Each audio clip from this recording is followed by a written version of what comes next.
ಪಾಲ್ಗೊಳ್ಬೇಕಾಗಿ ನಿಮ್ಮನ್ನು ನಾವು ಪ್ರೀತಿಪೂರ್ವಕವಾಗಿ ಕೇಳ್ಕೊಳ್ತೀವಿ. ಕಳೆದ ವಾರ ನಾವು ವಾಕ್ಯವನ್ನು ಧ್ಯಾನ ಮಾಡಿದ್ದೇವೆ. ಯಾವುದರ ಕುರಿತಾಗಿ ಧ್ಯಾನ ಮಾಡಿದ್ದೇವೆ? ಆತ್ಮಿಕ ಕಣ್ಣುಗಳು ತೆರೆಯಲ್ಪಡಬೇಕು ಅಲ್ವಾ? ನಮಗೆ ಶರೀರದ ಕಣ್ಣುಗಳು ಇರುವ ಪ್ರಕಾರವಾಗಿ ಆತ್ಮಕ್ಕೂ ಸಹ ಕಣ್ಣು ಇದೆ. ಆ ಕಣ್ಣುಗಳಿಂದ ನಮ್ಮ ಆತ್ಮವು ಸಹ ಏನ್ ಮಾಡುತ್ತೆ? ನೋಡುತ್ತಾ ಇದೆ. ಈಗ ನೀವು ಕುಳಿತುಕೊಂಡಿದ್ದೀರಾ, ನಿಮ್ಮ ಶರೀರದ ಕಣ್ಣು ನೋಡ್ತಾ ಇದೆ, ನಿಮ್ಮ ಆತ್ಮದ ಕಣ್ಣು ನೋಡ್ತಾ ಇದೆ, ನಿಮ್ಮ ಶರೀರದ ಕಿವಿ ಕೇಳಿಸ್ಕೊಳ್ತಾ ಇದೆ, ನಿಮ್ಮ ಆತ್ಮದ ಕಿವಿ ಏನ್ ಮಾಡ್ತಿದೆ? ಕೇಳಿಸ್ಕೊಳ್ತಾ ಇದೆ. ಹಾಗಾದ್ರೆ ನೀವು ಆತ್ಮ ಸ್ವರೂಪನಾದ ದೇವರಿಗೆ ಹುಟ್ಟಿದಂತ ಮಕ್ಕಳಾಗಿದ್ದೀರಾ. ಹಾಗಾದ್ರೆ ನೀವು ಯಾರಾಗಿದ್ದೀರಿ ಅಂದ್ರೆ ಆತ್ಮ ಸ್ವರೂಪಿಗಳು ಆಗಿದ್ದೀರಾ. ಆಮೇಲೆ ಕಳೆದ ವಾರದಲ್ಲಿ ನಾವು ನೋಡಿದ ಹಾಗೆ ನೀವು ಆತನ ಅರಮನೆಯಾಗಿ ಕಟ್ಟಲ್ಪಡ್ತಾ ಇದ್ದೀರಾ. ಆಮೇಲೆ ಎಲ್ಲಿ ಕಟ್ಟಲ್ಪಡ್ತಿದ್ದೀರಾ? ಶರೀರದಲ್ಲಿ ಅಲ್ಲ, ಆತ್ಮದಲ್ಲಿ. ಆತ್ಮಕ್ಕೆ ಬೇಕಾದಂತ ಆಹಾರವನ್ನ ನಾವು ಅನುಗ್ರಹಿಸ್ತಲೇ ಇರಬೇಕು. ಆಮೇಲೆ ಇಂಥ ವಾಕ್ಯವನ್ನ ನಾವು ಕಳೆದ ವಾರದಲ್ಲಿ ನಾವು ನೋಡಿದ್ದೇವೆ. ಇನ್ನೊಂದು ವಿಷಯವನ್ನ ನಾನು ಆತ್ಮದ ಕುರಿತಾಗಿ ಹೇಳ್ಬೇಕಾಗಿತ್ತು. ಕಳೆದ ವಾರ ಟೈಮ್ ಆಗ್ಬಿಟ್ಟಿದ್ರಿಂದ ನಾನು ಅದನ್ನು ಬಿಟ್ಟುಬಿಟ್ಟೆ. ಅದನ್ನು ಒಂದನ್ನು ಹೇಳಿ ನಾನು ಮುಂದಕ್ಕೆ ದಾಟಿ ಹೋಗ್ತೇನೆ. ಒಬ್ಬ ವ್ಯಕ್ತಿ ಇದ್ದ. ಒಬ್ಬ ವ್ಯಕ್ತಿ ಇದ್ದ. ಅವನಿಗೆ 3 ಜನ ಹೆಂಡತಿಯರಿದ್ರು. ಎಷ್ಟು ಜನ ಹೆಂಡತಿಯರಿದ್ರು? 3 ಜನ ಹೆಂಡತಿಯರಿದ್ರು. ಅವನು ಏನ್ ಮಾಡ್ದ ಅಂತಂದ್ರೆ, ಮೊದಲನೇ ಹೆಂಡತಿ ಬಂದು ಕಪ್ಪಗಿದ್ಲು. ಅವಳು ಬಹಳ ಸಣ್ಣಕ್ಕಿದ್ಲು. ನೋಡ್ಲಿಕ್ಕೆ ಯಾವ ಅಂದ ಚಂದಗಳು ಇರ್ಲಿಲ್ಲ. ನೀವು ನನ್ನನ್ನು ನೋಡ್ಬೇಡ್ರಿ. ಮೊದಲೇ ಹೆಂಡತಿ ಕಪ್ಪಗಿದ್ದು ಅಂತ ತಕ್ಷಣ ನನ್ನ ನೋಡಿ ನಗಾಡ್ಬೇಡ್ರಿ, ಯಾಕಂದ್ರೆ ನಾನು ಹೇಳ್ತಿರೋದು ಸ್ಟೋರಿ, ಓಕೆನಾ? ಮೊದಲನೇ ಹೆಂಡತಿ ಹೇಗಿದ್ಲು ಅಂತಂದ್ರೆ ಕಪ್ಪಗಿದ್ಲು. ಅವಳೇನಾಗಿದೆ? ಸಣ್ಣಗಿದ್ಲು. ಓಕೆ. ಎರಡನೇ ಹೆಂಡತಿ ಹೇಗಿದ್ಲು ಅಂತಂದ್ರೆ ತುಂಬಾ ಚೆನ್ನಾಗಿದ್ಲು, ನೋಡ್ಲಿಕ್ಕೆ ಬಹಳ ಅಂದವಾಗಿದ್ಲು, ಮತ್ತೆ ಆ ಮನುಷ್ಯನಿಗೆ ಮೆಚ್ಚುವ ಹಾಗೆ ಆಕೆ ಇದ್ಲು. 3ನೇ ಮದುವೆ ಮಾಡ್ಕೊಳ್ತಾನೆ. 3ನೇ ಹೆಂಡತಿಯು ಸಹ ಏನಂತಂದ್ರೆ ಬಹಳ ಮಾಡರ್ನ್ ಆಗಿರ್ತಾಳೆ ನೋಡ್ಲಿಕ್ಕೆ. ಮತ್ತೆ ಚೆನ್ನಾಗಿ ಅವಳು ಏನಂತಂದ್ರೆ ಶ್ರೀಮಂತಿಕೆಯಲ್ಲಿ ಇದ್ದಂತ ಒಂದು ಹೆಣ್ಣು ಮಗಳು. ಹಾಗಾಗಿ ಒಳ್ಳೆ ವಿದ್ಯಾಭ್ಯಾಸದ ಜ್ಞಾನವನ್ನ ಹೊಂದಿಕೊಂಡಿದ್ರು. ಇವ್ರು 3 ಜನ ಏನಾಗಿದ್ರು ಅಂತಂದ್ರೆ ಇದು ಚೆನ್ನಾಗಿ ಗಮನಿಸ್ಬೇಕು. ಮೊದಲನೇ ಹೆಂಡತಿ ಹೇಗಿದ್ದು? ಕಪ್ಪಗಿದ್ದು, ಸಣ್ಣಕ್ಕೆ ಇದ್ದು, ಅವಳಲ್ಲಿ ಯಾವ ವಿದ್ಯಾಭ್ಯಾಸ ಇರ್ಲಿಲ್ಲ. ಎರಡನೇವಳು ಮಾಡರ್ನ್ ಆಗಿದ್ಲು, ನೋಡ್ಲಿಕ್ಕೆ ಬಹಳ ಬ್ಯೂಟಿಯಾಗಿ ಇದ್ಲು. ಮತ್ತೆ 3ನೇದಾಗಿ ನೋಡುವಾಗ ಬಹಳ ಐಶ್ವರ್ಯವಂತಳಾಗಿ ಇದ್ಲು. ಅವಳಿಗೆ ಯಾವ ಕೊರತೆ ಇರ್ಲಿಲ್ಲ. ಈ ವ್ಯಕ್ತಿ ಏನ್ ಮಾಡ್ದ ಅಂತಂದ್ರೆ ಮೊದಲನೇ ಹೆಂಡತಿಯನ್ನ ಸರಿಯಾಗಿ ಅವನು ಪ್ರೀತಿ ಮಾಡ್ಲಿಲ್ಲ. ಯಾರು? ಗಂಡ ಸರಿಯಾಗಿ ಏನ್ ಮಾಡ್ಲಿಲ್ಲ? ಪ್ರೀತಿ ಮಾಡ್ಲಿಲ್ಲ. ಎರಡನೇ ಹೆಂಡತಿನ ಬಹಳಾಗಿ ಪ್ರೀತಿ ಮಾಡಿದ. ಎಲ್ಲಿ ಹೋದ್ರೆ ಏನ್ ಮಾಡ್ತಿದ್ದ? ಜೊತೆಲಿ ಕರ್ಕೊಂಡು ಹೋಗ್ತಾ ಇದ್ದ. ಮತ್ತೆ 3ನೇ ಹೆಂಡತಿನ ಏನ್ ಮಾಡ್ತಿದ್ದ? ಜೊತೆಲಿ ಕರ್ಕೊಂಡು ಹೋಗ್ತಿದ್ದ. ಯಾಕೆ? ಅವಳ ಹತ್ರ ಏನಿದೆ? ಐಶ್ವರ್ಯ ಇದೆ. ಎರಡನೇ ಹೆಂಡತಿ ಹತ್ರ ರೂಪ ಇದೆ. ಅವಳು ಮಾಡರ್ನ್ ಆಗಿದ್ದಾಳೆ ಅಲ್ವಾ? ಹಾಗಾಗಿ ಅವನಿಗೆ ಬಹಳ ಇಷ್ಟ ಆಯ್ತು. ಎರಡನೇ ಹೆಂಡತಿಯೊಟ್ಟಿಗೆ 3ನೇ ಹೆಂಡತಿಯೊಟ್ಟಿಗೆ ಏನ್ ಮಾಡ್ದ? ಬಹು ದಿನಗಳ ಕಾಲ ಅವನ ಸಮಯವನ್ನ ಏನ್ ಮಾಡ್ದ? ಕಳೆದ. ಆದ್ರೆ ಮೊದಲನೇ ಹೆಂಡತಿಯ ಕಡೆಗೆ ಅವನು ತಿರುಗು ಸಹ ನೋಡ್ಲಿಲ್ಲ. ಈ ಹೆಂಡತಿಗೆ ಏನಾಯ್ತು ಅಂತಂದ್ರೆ, ಮೊದಲನೇ ಹೆಂಡತಿಗೆ ಅವಳಿಗೆ ಬಹಳ ಬೇಸರಿಕೆ ಆಯ್ತು. ಏನಪ್ಪ, ನನ್ನ ಗಂಡ ಮೊದಲನೇದಾಗಿ ನನ್ನನ್ನೇ ಮದುವೆ ಮಾಡ್ಕೊಂಡ ಮೇಲೆ ಅವನು ಏನ್ ಮಾಡ್ದ? ನನ್ನನ್ನ ಬಿಟ್ಬಿಟ್ಟ, ನನ್ನ ಕಡೆಗೆ ತಿರುಗಿ ನೋಡ್ತಿಲ್ಲ ಅಂತ ಹೇಳಿ ಅವಳು ದಿನದಿಂದ ದಿನಕ್ಕೆ ಏನಾಗ್ಬಿಟ್ಲು ಅಂತಂದ್ರೆ ಕೊರುತ್ತಾ ಇನ್ನು ಸಣ್ಣನೇ ಆಗ್ಬಿಟ್ಲು. ಯಾಕೆ ಅಂತಂದ್ರೆ ಒಂದೇ ಮನೆಯಲ್ಲಿ 3 ಹೆಂಡತಿರು. ಎಷ್ಟು? ಯಾವ ಮನೆಯಲ್ಲಿ? ಒಂದೇ ಮನೆಯಲ್ಲಿ 3 ಹೆಂಡತಿರು ಇದ್ದಾರೆ. ಇಬ್ಬರನ್ನ ಮಾತ್ರ ಏನ್ ಮಾಡ್ತಾನೆ? ಚೆನ್ನಾಗಿ ನೋಡ್ಕೊಳ್ತಿದ್ದಾನೆ. ಒಬ್ಬಳ ಮೇಲೆ ಗಮನವಿಲ್ಲ. ಹಾಗಾಗಿ ಅವಳು ಬಹಳ ಸಿಕ್ಕಾಗ್ಬಿಡ್ತಾಳೆ, ಬಹಳ ಅನಾರೋಗ್ಯಕ್ಕೆ ಪಾಲಾಗ್ಬಿಡ್ತಾಳೆ. ಕೊನೆಯದಾಗಿ ಅವಳು ಏನ್ ಮಾಡ್ತಾಳೆ? ತನ್ನ ಬೇಸರಿಕೆಯೊಟ್ಟಿಗೆ ಹಾಗೆ ಅಂದ್ರೆ ಅವಳು ಮೌನವಾಗಿಬಿಡ್ತಾಳೆ. ಕೆಲವು ದಿನಗಳು, ಕೆಲವು ವರ್ಷಗಳು ಕಳೆದ ಮೇಲೆ ಇವನು ಯಜಮಾನನ ಏನಿರ್ತಾನೆ ಅವನಿಗೆ ಅನಾರೋಗ್ಯ ಬರುತ್ತೆ. ಯಾರಿಗೆ? ಗಂಡನಿಗೆ ಏನ್ ಬರುತ್ತೆ? ಅನಾರೋಗ್ಯ ಬರುತ್ತೆ. ಅನಾರೋಗ್ಯ ಬಂದಾಗ ಅವನ ಹಾಸಿಗೆ ಹಿಡಿದ ಮೇಲೆ ಇನ್ನೇನು ಸಾಯುವ ಸಮಯ ಅವನಿಗೆ ಬಂದ್ಬಿಡುತ್ತೆ. ತುಂಬಾ ಅನಾರೋಗ್ಯಕ್ಕೆ ಒಳಗಾಗಿ ಅವನು ಸಾಯುವ ಪರಿಸ್ಥಿತಿಗೆ ಬಂದಾಗ ಅವನಿಗೆ ತುಂಬಾ ಇಷ್ಟ ಅಂತಂದ್ರೆ ಎರಡನೇ ಹೆಂಡತಿ. ಯಾಕೆ? ಅವಳು ಹೇಗಿದ್ದಾಳೆ? ರೂಪದಲ್ಲಿ ಚೆನ್ನಾಗಿದ್ದಾಳೆ. ಅವಳು ಅಂದ್ರೆ ಅವನಿಗೆ ಪ್ರಾಣ. 3ನೇ ಹೆಂಡತಿ ಅಂದ್ರೆ ಅವಳ ಹತ್ರ ಐಶ್ವರ್ಯ ಇದೆ, ಹಾಗಾಗಿ ಇಷ್ಟ. ಇವನೇನ್ ಮಾಡ್ದ? ಎರಡನೇ ಹೆಂಡತಿನ ಕರೆದ್ಬಿಟ್ಟು, ನಾನು ಸತ್ತೋದ್ರೆ ನೀನ್ ನನ್ನ ಹಿಂದೆ ಬರ್ತೀಯಾ ಅಂತ ಕೇಳ್ತಾನೆ. ಏನ್ ಕೇಳ್ತಾನೆ? ನಾನು ಸತ್ತೋದ್ರೆ ನೀನ್ ನನ್ನ ಹಿಂದೆ ಬರ್ತೀಯಾ ಅಂತ ಕೇಳ್ತಾನೆ. ಅದಕ್ಕೆ ಅವಳು ಹೇಳ್ತಾಳೆ, ಅಯ್ಯಯ್ಯೋ, ನಾನ್ ಬರ್ಲಿಕ್ಕೆ ಆಗಲ್ಲ, ನೀನ್ ಸತ್ತೋದ್ರೆ ನೀನು ಹೋಗು, ನಾನ್ ಮಾತ್ರ ಬರಲ್ಲ ಅಂತ ಹೇಳ್ತಾಳೆ. ಅದಕ್ಕೆ ಅವನಂತಾನೆ, ನಾನು ನಿನ್ನ ಪ್ರಾಣಕ್ಕಿಂತ ಹೆಚ್ಚಾಗಿ ಪ್ರೀತಿ ಮಾಡಿದೆ. ನನ್ನ ಮೊದಲನೇ ಹೆಂಡತಿಗಿಂತಲೂ ನೀನನ್ನು ನಾನು ಅಧಿಕವಾಗಿ ಪ್ರೀತಿ ಮಾಡಿದ್ದೇನೆ, ಹಾಗಾಗಿ ನೀನು ನಾನು ಸಾಯುವಾಗ ನನ್ನ ಜೊತೆಲೆ ನೀನು ಸಾಯ್ಬೇಕು ಅಂತ ಹೇಳ್ತಾನೆ. ಅದಕ್ಕೆ ಅವಳೇನ್ ಮಾಡ್ತಾಳೆ, ನಾನು ಸಾಯ್ಲಿಕ್ಕಾಗಲ್ಲ, ನಾನೇನು ಬಿಟ್ಟು ಬಿಡ್ತೀನಿ ಅಂತ ಹೇಳಿ ಅವಳೇನ್ ಮಾಡ್ತಾಳೆ, ಅವನನ್ನು ಬಿಟ್ಟು ಹೋಗ್ಬಿಡ್ತಾಳೆ. ಸರಿ, 3ನೇ ಹೆಂಡತಿನ ಕರೀತಾಳೆ. ನೋಡು, ನಿನ್ನ ಅಕ್ಕ ಏನು ಮಾಡಿದ್ಲು, ನನ್ನನ್ನು ಬಿಟ್ಟು ಹೋಗ್ಬಿಟ್ಲು. ನಿನ್ನನ್ನು ಎಷ್ಟು ಪ್ರೀತಿ ಮಾಡಿದೆ, ಎಲ್ಲೆಲ್ಲ ಕರ್ಕೊಂಡು ಹೋದೆ, ನಿನಗೇನು ಬೇಕೋ ಎಲ್ಲ ಕೊಡಿಸಿದ್ದೀನಿ, ಚೆನ್ನಾಗಿ ನೀನು ನೋಡ್ಕೊಂಡಿದ್ದೀನಿ. ಆದರೆ ನೀನಾದರೂ ನಾನು ಸಾಯುವಾಗ ನನ್ನ ಜೊತೆಲಿ ಸಾಯ್ತೀಯ. ನಾನೊಬ್ಬಳೇ ಇರೋಕ್ಕೆ ಆಗೋದಿಲ್ಲ, ನಿಮ್ಮನ್ನು ಬಿಟ್ಟು ನಾನು ಇರೋಕ್ಕಾಗಲ್ಲ. ಯಾಕಂದರೆ ಪ್ರಾಣಕ್ಕಿಂತ ಹೆಚ್ಚಾಗಿ ನಿಮ್ಮನ್ನು ಪ್ರೀತಿ ಮಾಡಿದ್ದೀನಿ, ಹಾಗಾಗಿ ನೀನು ನನ್ನ ಜೊತೆಲಿ ಸಾಯ್ತೀಯ ಅಂತ ಕೇಳಿದಾಗ ಅವಳಂತಾಳೆ, ನನ್ನಲ್ಲಿರೋಂಥ ಶ್ರೀಮತಿಗೆ ಎಷ್ಟು ಗೊತ್ತಾ, ನಾನು ನಿಮ್ಮ ಜೊತೆಗೆ ಇರೋಕ್ಕಾಗುತ್ತಾ, ನಾನು ಇರೋಕ್ಕಾಗಲ್ಲ ಅಂತ ಹೇಳ್ತಾನೆ. ಅರ್ಥ ಮಾಡ್ಕೊಡು ಚೆನ್ನಾಗಿ, ಓಕೆನಾ? ಆಗ ಅವನಂತಾನೆ ರಿಕ್ವೆಸ್ಟ್ ಮಾಡ್ಕೊಡ್ತಾನೆ, ಇಲ್ಲ ನಿನ್ನನ್ನು ಬಿಟ್ಟು ನನ್ನಿಂದ ಇರೋಕ್ಕಾಗಲ್ಲ, ನಾನು ಸಾಯುವಾಗ ನೀನು ಸತ್ತು ಹೋಗು ಅಂತ ಅಂದಾಗ ಅವನನ್ನು ದೂಷಿಸ್ಬಿಟ್ಟು ಏನು ಮಾಡ್ತಾಳೆ, ನನಗೆ ನೀನು ಬೇಡ ಅಂತ ಹೇಳಿ ಮನೆ ಬಿಟ್ಟು ಹೊರಟೋಗ್ತಾನೆ. ಕೊನೆಗೆ ಉಳಿದಿದ್ದು ಯಾರು ಉಳಿದ್ರು? ಮೊದಲನೇ ಹೆಂಡತಿ ಉಳ್ಕೊಂಡು ಇವನು ಏನು ಅನ್ನಿಸ್ತು ಅಂತಂದ್ರೆ 2 ಹೆಂಡತಿ ಹೋಗ್ಬಿಟ್ರು. ಮೊದಲನೇ ಹೆಂಡತಿನ ಕೇಳ್ತಾನೆ, ಇದುವರೆಗೂ ನೋಡೇ ಇಲ್ಲ ಅವ್ನು ಕಣ್ಣೆತ್ತಿ, ನನ್ನ ಹೆಂಡತಿ ಇದ್ದಾಳೆ, ಅವಳು ಯೋಗಕ್ಷೇಮ ವಿಚಾರಿಸಲ್ಲ, ಏನೂ ಇಲ್ಲ. ಲಾಸ್ಟಿಗೆ ಕೊನೆಗೆ ಯಾರು ಬಂದು, ಮೊದಲನೇ ಹೆಂಡತಿ ಬಂದು ಮೊದಲನೇ ಹೆಂಡತಿಗೆ ಕೇಳ್ತಾನೆ, ಏನಮ್ಮ, ನಾನು ನನ್ನ ಜೀವನ ಇರುವವರೆಗೂ ನೀನನ್ನು ಚೆನ್ನಾಗಿ ನೋಡ್ಕೊಳ್ಳಿಲ್ಲ, ಆದರೆ ಒಂದೇ ಒಂದು ಕೊನೆಯ ಆಸೆನ ನಾನು ನಿನ್ನ ಹತ್ರ ಕೇಳ್ತಾ ಇದ್ದೇನೆ, ನೀನು ಅದನ್ನು ಈಡೇರಿಸ್ತೀಯಾ ಅಂತ ಕೇಳಿದಾಗ ಅವಳಂತಾಳೆ, ನೀನು ಏನು ಕೇಳಿದ್ರು ನಾನು ಈಡೇರಿಸ್ತೀನಿ ಅಂತ ಹೇಳಿದ್ರು. ಏನು ಹೇಳೋದು, ನೀನು ನನ್ನ ಗಂಡ, ನೀನು ನಾನು ಏನು ಕೇಳಿದ್ರು ನಾನು ಈಡೇರಿಸ್ತೀನಿ ಅಂತಂದು. ಹಾಗಾದರೆ ನೀನು ತಂಗಿದ್ದೀರಿ ಇಬ್ಬರು, ನನ್ನ ಜೊತೆಗೆ ಸಾಯ್ತೀಯಾ ಅಂತಂದರೆ ನಾನು ಸಾಯೋದಿಲ್ಲ ಅಂತ ಬಿಟ್ಟೋದ್ರು, ನೀನು ನಾನು ಒಂದು ವೇಳೆ ಸತ್ತೋಗ್ಬಿಟ್ರೆ ನನ್ನ ಹಿಂದೆ ಬರ್ತೀಯಾ ಅಂತ ಕೇಳಿದಾಗ ಅವಳಂತಾಳೆ, ನೀನು ಸತ್ತೋದ್ರೆ ನಾನು ಸತ್ತೋಗ್ತೀನಿ ಅಂತ ಹೇಳ್ತೀನಿ. ಏನಂತಾಳೆ, ನಾನು ಸತ್ತೋಗ್ತೀನಿ, ನೀನು ಎಲ್ಲಿಗೆ ಹೋಗ್ತೀಯೋ ನಾನು ಅಲ್ಲಿಗೆ ಬರ್ತೀನಿ ಅಂತ ಹೇಳೋದು. ಏನು ಹೇಳ್ತಾಳೆ ಅವಳು, ನಾನು ಸತ್ತೋದ್ರೆ ನನ್ನ ಜೀವ ಏನಾಗುತ್ತೆ, ಹೋಗುತ್ತೆ, ಆಗ ನೀನು ಏನು ಮಾಡಬೇಕು, ನನ್ನ ಜೊತೆಲಿ ಬರ್ತೀಯ ಅಂತ ಗಂಡ ಕೇಳಿದ್ರೆ ಅವಳು ಹೇಳ್ತಾಳೆ, ನೀನು ಎಲ್ಲಿಗೆ ಹೋಗ್ತೀಯೋ ಅಲ್ಲಿಗೆ ನಾನು ಬರ್ತೀನಿ ಅಂತ ಹೇಳಿ. ಹಲ್ಲೆಲೂಯಾ. ಅದರ ಏನಂತಂದ್ರೆ ಆತ್ಮ, ಪ್ರಾಣ, ಶರೀರ. ನೋಡ್ರಿ, ಶರೀರ ಎಷ್ಟು ಸೌಂದರ್ಯವನ್ನು ಸೌಂದರ್ಯದೊಟ್ಟಿಗೆ ತನ್ನನ್ನು ಶೃಂಗರಿಸ್ಕೊಳ್ತಾ ಇರುತ್ತೆ ಈ ಲೋಕದಲ್ಲಿ ಅಲ್ವಾ. ಅದು ಏನು ಮಾಡುತ್ತೆ, ನಮ್ಮ ಹಿಂದೆ ಬರೋದಿಲ್ಲ. ನಾವೆಷ್ಟೇ ಅದಕ್ಕೆ ಮೇಕಪ್ ಮಾಡಿದ್ರು ಅದು ನಮ್ಮ ಹಿಂದೆ ಬರೋದಿಲ್ಲ. ನಮ್ಮ ಪ್ರಾಣಕ್ಕೆ ಒಳ್ಳೆ ಫಿಲಮ್ ಕೊಡ್ತೀವಿ, ಒಳ್ಳೆ ಧಾರಾವಾಹಿ ಕೊಡ್ತೀವಿ, ಒಳ್ಳೆ ಸೀರಿಯಲ್ಸು, ಒಳ್ಳೆ ಜೋಕು ಎಲ್ಲ ಕೊಟ್ಟಿರ್ತೀವಿ. ಅದಕ್ಕೆ ನಾವೆಷ್ಟೇ ಶ್ರೀಮಂತಿಗೆ ಆಡಂಬರದಿಂದ ಇಟ್ಟಿದ್ರು ಅದು ನಾವು ಸಾಯುವಾಗ ಹಿಂದೆ ಬರೋದಿಲ್ಲ. ಮೊದಲನೇದು ಯಾವುದು, ದೇವರು ಕೊಟ್ಟದ್ದು ಆತ್ಮ. ಅದೇನು ಮಾಡುತ್ತೆ ಅಂತಂದರೆ, ನೀನು ಚೆನ್ನಾಗಿ ಅಲ್ಲಿಗೆ ಊಟ ಕೊಟ್ಟಿಲ್ಲ ಅಂದ್ರೂ, ಸಣ್ಣ ಆಗಿದ್ರು ಅದು ಮಾತ್ರ ನೀನು ಸತ್ತೋದಾಗ ನೀನು ಹಿಂದೆ ಬರೋದಿಲ್ಲ. ಹಲ್ಲೆಲೂಯಾ. ಅದಕ್ಕೆ ನಾನು ಹೇಳಿದ್ದದು, ಮೊದಲನೇ ಹೆಂಡತಿಯ ಮೇಲೆ ಅವನ ಗಮನ ಇರಲಿಲ್ಲ. ಮೊದಲು ದೇವರು ನಮಗೆ ಕೊಟ್ಟದ್ದು ಆತ್ಮ. ಏನಂತೆ ಆತ್ಮ. ಅದಕ್ಕೆ ದಾವೀದನ ಹೇಳ್ತಾನೆ, ನಾನು ಇನ್ನೂ ಅನುರೇಣುವಾಗಿರುವಾಗಲೇ ನಿನ್ನ ಕಣ್ಗಳು ನನ್ನ ನೋಡಿದೆವು. ಹಾಗಾದರೆ ಆ ಸ್ಪಿರಿಟ್ ಅಲ್ಲಿದೆ, ಎಲ್ಲಿದೆ, ತಾಯಿಯ ಗರ್ಭದಲ್ಲಿ ಮೊದಲು.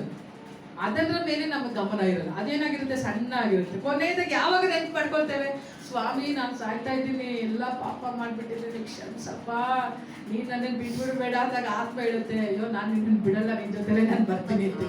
ಅಲ್ಲೆಲ್ಲೋ ಅರ್ಥ ಆಯ್ತಾ? ಅರ್ಥ ಆಗಿದೆಯಾ? ಹೀಗೆ ನಮ್ಮ ಆತ್ಮದ ಮೇಲೆ ನಮ್ಮ ಗಮನವನ್ನು ನಾವೇನು ಮಾಡಬೇಕು, ಕೊಡುವಂಥದ್ದಾಗಬೇಕು. ಶರೀರ ಪ್ರಾಣ ಏನಿದೆಯೋ ಅದು ನಮ್ಮ ಹಿಂದೆ ಬರೋದಿಲ್ಲ. ಕೊನೆಯದಾಗಿ ನಮ್ಮ ಜೊತೆಯಲ್ಲಿ ಕೈ ಜೋಡಿಸಿ ನಿಲ್ಲುವಂಥದ್ದು ಯಾವುದು ಅಂತಂದರೆ ಆತ್ಮ ಮಾತ್ರ. ಹಲ್ಲೆಲೂಯಾ. ಆತ್ಮದ ಕಡೆಗೆ ನಮ್ಮ ಗಮನವನ್ನು ಇಡೋಣ. ಓಕೆ, ನಾವು ಆರಾಧಿಸುವಂಥ ದೇವರು ಹೇಳ್ರಿ, ನಾನು ಆರಾಧಿಸುವಂಥ ದೇವರು ಆತನು ಬಹಳ ಬಹಳ ಒಳ್ಳೆಯವನಾಗಿದ್ದಾನೆ. ಹೇಳ್ರಿ, ನಾನು ಆರಾಧಿಸುವಂಥ ದೇವರು ಆತನು ಬಹಳ ಬಹಳ ಒಳ್ಳೆಯವನಾಗಿದ್ದಾನೆ. ಹಲ್ಲೆಲೂಯಾ. ಓಕೆ, ಕರ್ತನಾದ ದೇವರು ನಮ್ಮನ್ನ 8ನೇ ತಿಂಗಳಿನಲ್ಲಿ ಕಾಲಿಡುವಂಥ ಕೃಪೆಯನ್ನು ಆತನು ಕೊಟ್ಟಿದ್ದಾನೆ. ಆಮೇಲೆ 8ನೇ ತಿಂಗಳಿನಲ್ಲಿ ನಾವು ಬಂದಿದ್ದೇವೆ. 8ನೇ ತಿಂಗಳಿನಲ್ಲಿ ದೇವರು ತನ್ನ ವಾಗ್ದಾನದೊಟ್ಟಿಗೆ ಆತನ ಏನ್ ಮಾಡ್ತಾನೆ ಅಂದ್ರೆ ನಮ್ಮನ್ನ ಆತನ ದೃಢೀಕರಿಸುವ ಆತನಾಗಿದ್ದಾನೆ. ಆಮೇಲೆ ವಾಗ್ದಾನಗಳೆಲ್ಲವೂ ಕ್ರಿಸ್ತ ಯೇಸುವಿನಲ್ಲಿ ಹೌದು ಆಮೇಲೆ ಎಂಬುದಾಗಿ ಏನಾಗಿದೆ ಅಂತೆ ಬರೆಯಲ್ಪಟ್ಟಿದೆ. ಹಾಗಾದ್ರೆ ಎಲ್ಲ ವಾಗ್ದಾನಗಳಿಗೂ ಏನಂತಂದ್ರೆ ಜೀವ ಕೊಡುವಂತ ಸಾಮರ್ಥ್ಯ ಇದೆ. ಆಮೇಲೆ ಇವತ್ತು ದೇವರು ನಿಮಗೆ ಕೊಡುವಂತ ವಾಗ್ದಾನವನ್ನ ಏನ್ ಮಾಡ್ಬೇಕಂದ್ರೆ ನೀವು ತೆಗೆದುಕೊಂಡವರಾಗಿರ್ಬೇಕು.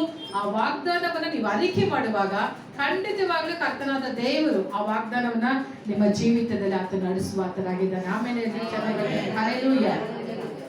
ಇವತ್ತು ದೇವರು ನಮಗೆ ಕೊಡುವಂತ ವಾಗ್ದಾನವನ್ನ ನಾವು ತೆಗೆದುಕೊಳ್ಳೋಣ.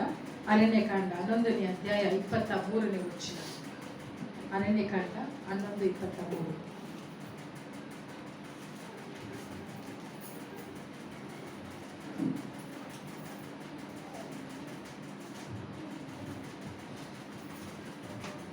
ಯೆಹೋವನು ಅವನಿಗೆ, ಯೆಹೋವನ ಕೈ ಮೋಟುಗೈಯೋ, ನನ್ನ ಮಾತು ನೆರವೇರುತ್ತದೋ ಇಲ್ಲವೋ ಈಗ ನೀನು ನೋಡುವಿ ಎಂಬಂತ ವಾಗ್ದಾನವನ್ನ ಕರ್ತನು ಈ 8ನೇ ತಿಂಗಳಿನಲ್ಲಿ ನಮಗೆ ಕೊಡ್ತಾ ಇದ್ದಾನೆ. ಆಮೇಲೆ ಹೇಳ್ರಿ, ಯಾರು ಆಚೆ ಈಚೆ ನೋಡ್ಬೇಡ್ರಿ, ಮಾತಾಡ್ಬೇಡ್ರಿ, ದೇವರ ಸಮ್ಮುಖದಲ್ಲಿ ನೀವು ಕುಳಿತುಕೊಂಡಿರುವಂತದ್ದು. ಹೇಳ್ರಿ, ಯೆಹೋವನು ಅವನಿಗೆ, ಯೆಹೋವನ ಕೈ ಮೋಟುಗೈಯೋ, ನನ್ನ ಮಾತು ನೆರವೇರುತ್ತದೋ ಇಲ್ಲವೋ ಈಗ ನೀನು ನೋಡುವಿ. ಇದನ್ನ ಕರ್ತ ನಿಮಗೆ ವಾಗ್ದಾನವಾಗಿ ಆತನು ಕೊಡ್ತಾ ಇದ್ದಾನೆ. ಆಮೇಲೆ 8ನೇ ತಿಂಗಳಲ್ಲಿ ಆತನು ಹೇಳ್ತಾ ಇದ್ದಾನೆ, ನನ್ನ ಕೈ ಬತ್ತಿ ಹೋಗಿದಂತ ಕೈಯ. ಹೇಳ್ರಿ, ದೇವ್ರ ಕೈ ಹೇಗಿದೆ? ಬತ್ತಿ ಹೋಗಿದೆಯಾ? ಆತನ ಹೇಳ್ತಿದ್ದಾನೆ, ನನ್ನ ಕೈ ಬತ್ತಿ ಹೋಗಿದೆಯಾ? ಅದಕ್ಕೆ ಹೇಳ್ತಾನೆ, ನನ್ನ ಮಾತು ನೆರವೇರ್ತದೋ ಇಲ್ಲವೋ ಈಗ ನೀನು ನೋಡುವಿ. ಯಾವಾಗ ನೋಡ್ತೀಯ? ಈಗ ಅಂದ್ರೆ ಜಸ್ಟ್ ಈಗ ನೋಡ್ತೀಯ ನೀನು. ನನ್ನ ಕೈ ಮೋಟು ಕೈಯ ಇಲ್ಲವೋ, ಮತ್ತೆ ಯೆಹೋವನ ಮಾತು ನೆರವೇರ್ತದೋ ಇಲ್ಲವೋ ಈಗ ನೋಡ್ತೀಯ. ಹಲ್ಲೆಲೂಯಾ. ಕರ್ತನ ಹೇಳ್ತಾನೆ, ನನ್ನ ಹಸ್ತ ಕೊರತೆಯುಳ್ಳ ಹಸ್ತ ಅಲ್ಲ, ನನ್ನ ಹಸ್ತ ಅದು ಬತ್ತಿ ಹೋದಂತ ಹಸ್ತ ಅಲ್ಲವೇ ಇಲ್ಲ. ನಾನು ಹೇಳಿದಂತ ಮಾತು ನೆರವೇರ್ತದ ಇಲ್ವಾ ಎಂಬುದಾಗಿ ನೀವು ನೋಡುವಂತರಾಗಿರ್ತಿಲ್ಲ. ಆಮೇಲೆ ಹೇಳ್ರಿ, ಹಲ್ಲೆಲೂಯಾ. ಹಾಗಾದ್ರೆ ಕರ್ತನು ಹೇಗೆ ನಮ್ಮನ್ನು ನಡೆಸ್ತಾನೆ ಅಂತಂದ್ರೆ, ಆತನು ಎಬಿನೇಜರ್ ಆಗಿ ನಮ್ಮ ನಡೆಸುವಾತನಾಗಿದ್ದಾನೆ. ಆಮೇಲೆ ಎಬಿನೇಜರ್ ಅಂತ ಹೇಳಿದಾಗ ಸಹಾಯಕನು. ಅದಕ್ಕೆ ಕರ್ತನಾದ ಯೇಸು ಕ್ರಿಸ್ತನು ಹೇಳ್ತಾನೆ, ನಾನು ಹೊರಟು ಹೋದ ಮೇಲೆ ನಿಮಗೊಬ್ಬ ಸಹಾಯಕನನ್ನು ನಾನು ಕಳಿಸ್ತೇನೆ. ಆಮೇಲೆ ಆತನು ಏನ್ ಮಾಡ್ತಾನೆ ಅಂತಂದ್ರೆ, ನಿಮಗೆ ಎಲ್ಲಾ ವಿಷಯದಲ್ಲೂ ಸಹಾಯ ಮಾಡುವಾತನಾಗಿದ್ದಾನೆ. ಆಮೇಲೆ ನೋಡ್ರಿ, ದೇವರೇ ಬಂದು ಸಹಾಯ ಮಾಡುವಂತದ್ದು ಏನಂತಂದ್ರೆ, ಅದು ನಮಗೆ ಬಹಳ ಆಶೀರ್ವಾದಕರವಾದಂತ ಸಂಗತಿ ಆಗಿದೆ. ಇಲ್ಲಿ ನಾವು ನೋಡುವಂತದ್ದು, ಇಸ್ರಾಯೇಲ್ಯರು ಆಹಾರಕ್ಕೋಸ್ಕರವಾಗಿ ತವಕಿಸಿದ್ದಾರೆ. ಎಲ್ಲಿ? ಅರಣ್ಯದಲ್ಲಿ ಆಹಾರವಿಲ್ಲದೆ ಇರುವಾಗ ದೇವರು ಏನ್ ಮಾಡ್ತಿದ್ದಾರೆ, ಅವರಿಗೆ ಮನ್ನವನ್ನ ಕೊಟ್ರೆ ಇಲ್ವಾ? ಎಷ್ಟು ಜನರಿಗೆ ಕೊಟ್ರು? 6 ಜನಕ್ಕ, 5 ಜನಕ್ಕ, 6 ಲಕ್ಷಕ್ಕೆ ಅಧಿಕ ಮಂದಿಗೆ ಏನ್ ಮಾಡಿದ್ದಾರೆ? ಆಹಾರವನ್ನ ಆತನು ಕೊಟ್ಟಿದ್ದಾರೆ, ಮನ್ನವನ್ನ ಕೊಟ್ಟ. ಆದ್ರೆ ಇವರು ದೇವದೂತರ ಆಹಾರವನ್ನ ತಿಂದು ಅವ್ರು ಏನ್ ಅನ್ನಿಸ್ಬಿಡ್ತು ಅಂತಂದ್ರೆ, ಪ್ರತಿದಿನ ನಾನು ಎಷ್ಟು ಅಂತ ವೆಜ್ ಅಂತ ತಿನ್ನಕ್ಕಾಗುತ್ತೆ ಅಂತ ಹೇಳಿ ಅವ್ರು ಏನ್ ಮಾಡ್ತಿದ್ದಾರೆ? ಗುಣ ಹುಟ್ಟುತ್ತಾ ಇದ್ದಾರೆ. ಏನ್ ಕೇಳ್ತಾ ಇದ್ದಾರೆ? ನಮಗೆ ಮಾಂಸಾಹಾರ ಬೇಕು. ಯಾವ ಆಹಾರ ಬೇಕು? ಮಾಂಸಾಹಾರ ಬೇಕು. ಪ್ರತಿದಿನ ಈ ಸಪ್ಪೆ ತಿಂದು ತಿಂದು ಏನಾಗಿದೆ? ನಾಲಿಗೆ ಕೆಟ್ಟೋಗಿದೆ ಅಂತ ಹೇಳಿ ಅವ್ರು ಏನ್ ಮಾಡ್ತಿದ್ದಾರೆ? ಮೋಶೆಗೆ ನಾನ್ ವೆಜ್ ಕೇಳ್ತಾ ಇದ್ದಾರೆ. ಆದ್ರೆ ಮೋಶೆ ಏನ್ ಮಾಡ್ತಿದ್ದಾನೆ? ಮೋಶೆಗೆ ಏನಾಗುತ್ತೆ? ಏನೋ ವೆಜ್ ಅಂತಂದ್ರೆ ಪರವಾಗಿಲ್ಲ ಅಲ್ವಾ? ನಮ್ಮ ಮನೆಗೆ ಆಗ್ಲಿ ಯಾರಾದ್ರೂ ಎಂಟ್ರು ಬಂದ್ರೆ ಬಂದಿದ್ದ ವಸ್ತ್ರಲ್ಲಿ ನಾವೇನ್ ಮಾಡ್ತೀವಿ? ಬಂದಿದ್ದ ವಸ್ತ್ರಲ್ಲಿ ಏನ್ ಮಾಡ್ತೀವಿ? ನೀವೇ ಏನು ಪ್ರತಿದಿನ ಓಡಿಸ್ತೀವಿ.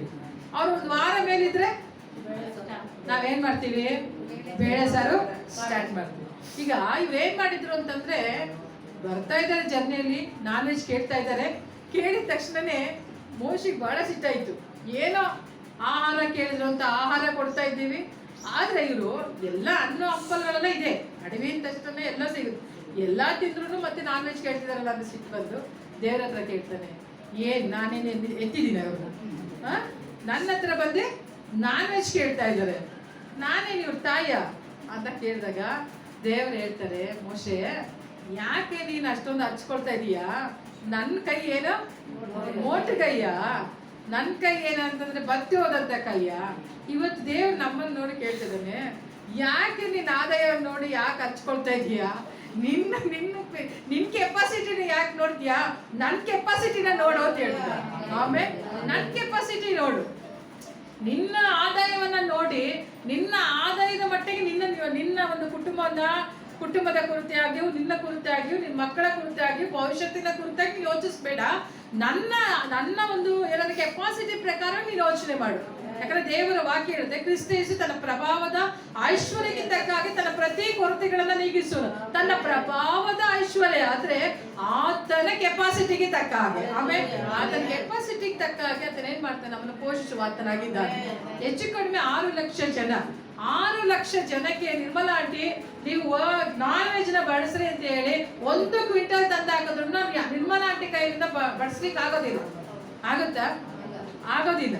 ಒಬ್ಬರಿಗೆ ಸಣ್ಣ ಪೀಸ್ ಹಾಕಿ ಒಬ್ರಿಗೆ ದೊಡ್ಡ ಪೀಸ್ ಹಾಕಿ ಬಿಟ್ಬಿಡ್ತೀರ. ಆದ್ರೆ ದೇವರು ಏನ್ ಮಾಡಿದ ಅಂದ್ರೆ 6 ಲಕ್ಷ ಜನರು ತಿಂದು ತೃಪ್ತಿ ಒಂದು ವಾಂತಿ ಮಾಡಿಕೊಳ್ಳುವ ಹಾಗೆ ದೇವರು ಏನ್ ಮಾಡಿದ ಅಂತಂದ್ರೆ ಅವರಿಗೆ ನಾನ್ ವೆಜ್ ಅನ್ನ ಕೊಟ್ಟಂತೆ. ಆಮೇಲೆ ಅಂತ ದೇವರು ನಮ್ಮ ದೇವರಾಗಿದ್ದಾನೆ. ಅದೇ ಆತನು ಈ ತಿಂಗಳಲ್ಲಿ ನಮಗೆ ಕೊಡುತ್ತಂತ ವಾಗ್ದಾನ ಏನಂತಂದ್ರೆ, ನಾನು ಎಬಿನೇಸರ್ ಆಗಿದ್ದೀನಿ, ನೀನು ತಿಂತೀಯ, ನೀನು ತೃಪ್ತಿಗೊಳ್ತೀಯ, ಮತ್ತೆ ನೀನು ಇತರರಿಗೆ ಕೊಡ್ತೀಯ, ಆ ರೀತಿಗೆ ಸಹಾಯ ಮಾಡುವಂತ ಕರಗಳೇ ನನ್ನ ಕರಗಳಾಗಿದೆ. ಆಮೇಲೆ ಅದಕ್ಕೆ ದೇವರ ವಾಕ್ಯದಲ್ಲಿ ನಾವು ನೋಡ್ತಾ ಬರುವಾಗ ವಾಕ್ಯ ಹೇಳುತ್ತೆ,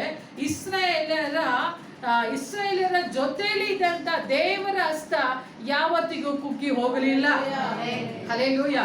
ಫಿಲಿಸ್ಟಿಯರಿಗೆ ವಿರುದ್ಧವೋ ದೇವರ ಹಸ್ತವು ಯಾವಾಗಲೂ ವಿರುದ್ಧವಾಗಿಯೇ ನಿಂತಿತ್ತು ಎಂಬುದಾಗಿ ದೇವರ ವಾಕ್ಯದಲ್ಲಿ ಬರೆಯಲ್ಪಟ್ಟಿದೆ. ಆಮೇಲೆ ಹಾಗಾದ್ರೆ ಇವತ್ತು ದೇವರು ಹೇಳ್ತಿದ್ದಾನೆ, ನಾನು ನಿನ್ನ ಎಬಿನೇಸರ್.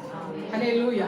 ನೀನು ಎಂತ ಸಂದರ್ಭದಲ್ಲಾದರೂ ಸರಿ ನನ್ನನ್ನ ನೀನು ಆತುಕೊಳ್ಳುವುದಾದ್ರೆ, ನನ್ನನ್ನ ನೀನು ಡಿಪೆಂಡ್ ಆಗಿರೋದಾದ್ರೆ, ನಿನಗೆ ನಾನು ಏನು ಸಹಾಯ ಮಾಡ್ಲಿಕ್ಕಾದ್ರೂ ನಾನು ಶಕ್ತನಾಗಿದ್ದೇನೆ. ಆಮೇಲೆ ಇವನು ಕೇಳ್ತಿರುವಂತದ್ದು ಆಹಾರ ಬಂದು ಏನಂತಂದ್ರೆ ಸಿಟಿಯಲ್ಲಿ ಕೇಳ್ತಾ ಇದ್ರು, ಏನಂತಂದ್ರೆ ಹಳ್ಳಿಯಲ್ಲೂ ಕೇಳ್ತಾ ಇಲ್ಲ.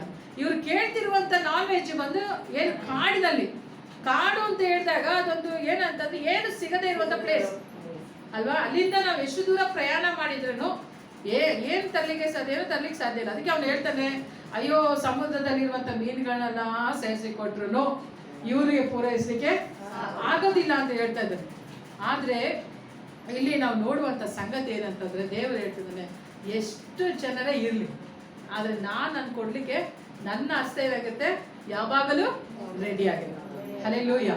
ಆದ್ರೆ ಇಸ್ರಾಯೇಲ್ಯರು ಅರಣ್ಯದಲ್ಲಿ ಕೇಳ್ತಾ ಇದ್ದಾರೆ. ಇವತ್ತೇನು ದೇವರು ಹೇಳ್ತಿದ್ದಾರೆ ಅಂದ್ರೆ, ನಿನ್ನ ಒಂದು ಜೀವಿತದಲ್ಲಿ, ನಿನ್ನ ಫ್ಯಾಮಿಲಿಯಲ್ಲಿ ಅರಣ್ಯದ ಹಾಗೆ ನಿನ್ನ ಒಂದು ಆರ್ಥಿಕ ಪರಿಸ್ಥಿತಿ ಇದ್ದರೂ ಸರಿ, ಅದೇ ಅರಣ್ಯದಲ್ಲಿ ನಾನು ಸಮೃದ್ಧಿಯನ್ನು ಕೊಡುವಂತ ಎಬಿನೇಸರ್ ಆಗಿದ್ದೇನೆ. ಆಮೇಲೆ ಹಲ್ಲೆಲೂಯಾ. ಅದೇ ದೇವರು ಹೇಳ್ತಾನೆ, ನನ್ನ ಕೈ ಮೋಟೆಗೈ. ಯಾರ ಕೈ ಮೋಟೆಗೈ? ನನ್ನ ಕೈ ಬತ್ತಿ ಹೋಗಿದೆಯಾ? ನೀನು ಅನ್ಕೊಂಡಿದ್ಯಾ ನನ್ನ ಕೈ ಬತ್ತಿ ಹೋಗಿದ್ಯಾ ಅಂತ? ಇಲ್ಲ. ಅದಕ್ಕೆ ಭಕ್ತರಾದ ಯೋಬನು ಹೇಳ್ತಾನೆ, ಈ ಸಮುದ್ರಕ್ಕೆ ಎಲ್ಲೇನ ಹಾಕಿದವನು ಯಾರು ಎಂಬುದಾಗಿ. ಹಲ್ಲೆಲೂಯಾ. ಹಾಗಾದ್ರೆ ಅವನಿಗೆ ಗೊತ್ತು ಏನಂತಂದ್ರೆ, ನನ್ನ ದೇವರಿಗೆ ಏನನ್ನ ಬೇಕಾದ್ರೂ ವಿಸ್ತಾರ ಮಾಡ್ಲಿಕ್ಕೆ ಆತನಿಂದ ಸಾಧ್ಯ. ಆಮೇಲೆ ಹೇಳ್ತಾನೆ, ನಿನ್ನ ಕೈಗಳೇ ಇದನ್ನ ಹರಡಿದವು. ಹಲ್ಲೆಲೂಯಾ. ಸಮುದ್ರಕ್ಕೆ ಸಾರಿ ಆಕಾಶಕ್ಕೆ ಒಂದು ಬಟ್ಟೆಯನ್ನ ಹರಡಿದವರು ಯಾರು ಅಂತಂದ್ರೆ ಆತನ ಕರಗಳು. ಇವತ್ತು ಆತನ ಹೇಳ್ತಿದ್ದಾನೆ, ನಿನ್ನ ಒಂದು ಪರಿಸ್ಥಿತಿಗಳ ಮೇಲೆ ನನ್ನ ಹಸ್ತವು ಹೇಗೆ ಆಕಾಶದ ಮೇಲೆ ಬಟ್ಟೆಗಳನ್ನು ಹರಡಿದನು. ಆಕಾಶ ಎಲ್ಲಿ ತನಕ ನೋಡ್ಬೋದು? ಎಲ್ಲಿವರೆಗೆ ಇದೆ? ಅದಕ್ಕೆ ಎಲ್ಲೇ ಇದೆಯಾ? ಅದಕ್ಕೆ ಮಿತಿ ಇದೆಯಾ? ಇಲ್ಲ. ಹಾಗೆಯೇ ತನ್ನ ಹಸ್ತ ನಿಮಗೆ ಸಹಾಯ ಮಾಡೋದ್ರಲ್ಲಿ ಮಿತಿ ಇಲ್ಲದೆ ಇರುವಂತದ್ದಾಗಿದೆ. ಆಮೇಲೆ ಆ ರೀತಿಯಾಗಿ ಕರ್ತನಾದ ದೇವರು ನಮ್ಮನ್ನ ನಡೆಸುವಾತನಾಗಿದ್ದಾನೆ. ಅದಕ್ಕೆ ಆತನ ಹೇಳ್ತಾನೆ, ನಾನು ಎಬಿನೇಸರ್ ಆಗಿದ್ದೇನೆ. ಹಲ್ಲೆಲೂಯಾ. ಎಬಿನೇಸರ್ ಎಂಬುದಾಗಿ ಹೇಳುವಾಗ ಸಹಾಯ ಮಾಡುವಂತ ಹಸ್ತ ಎಂಬಂತ ಅರ್ಥವನ್ನ ಕೊಡುವಂತದ್ದಾಗಿರುತ್ತೆ. ನಾವು ಓದ್ಕೊಳ್ಳೋಣ ವಾಕ್ಯವನ್ನ. 1 ಸಮುವೇಲ 7ನೇ ಅಧ್ಯಾಯ 8ನೇ ವಚನ.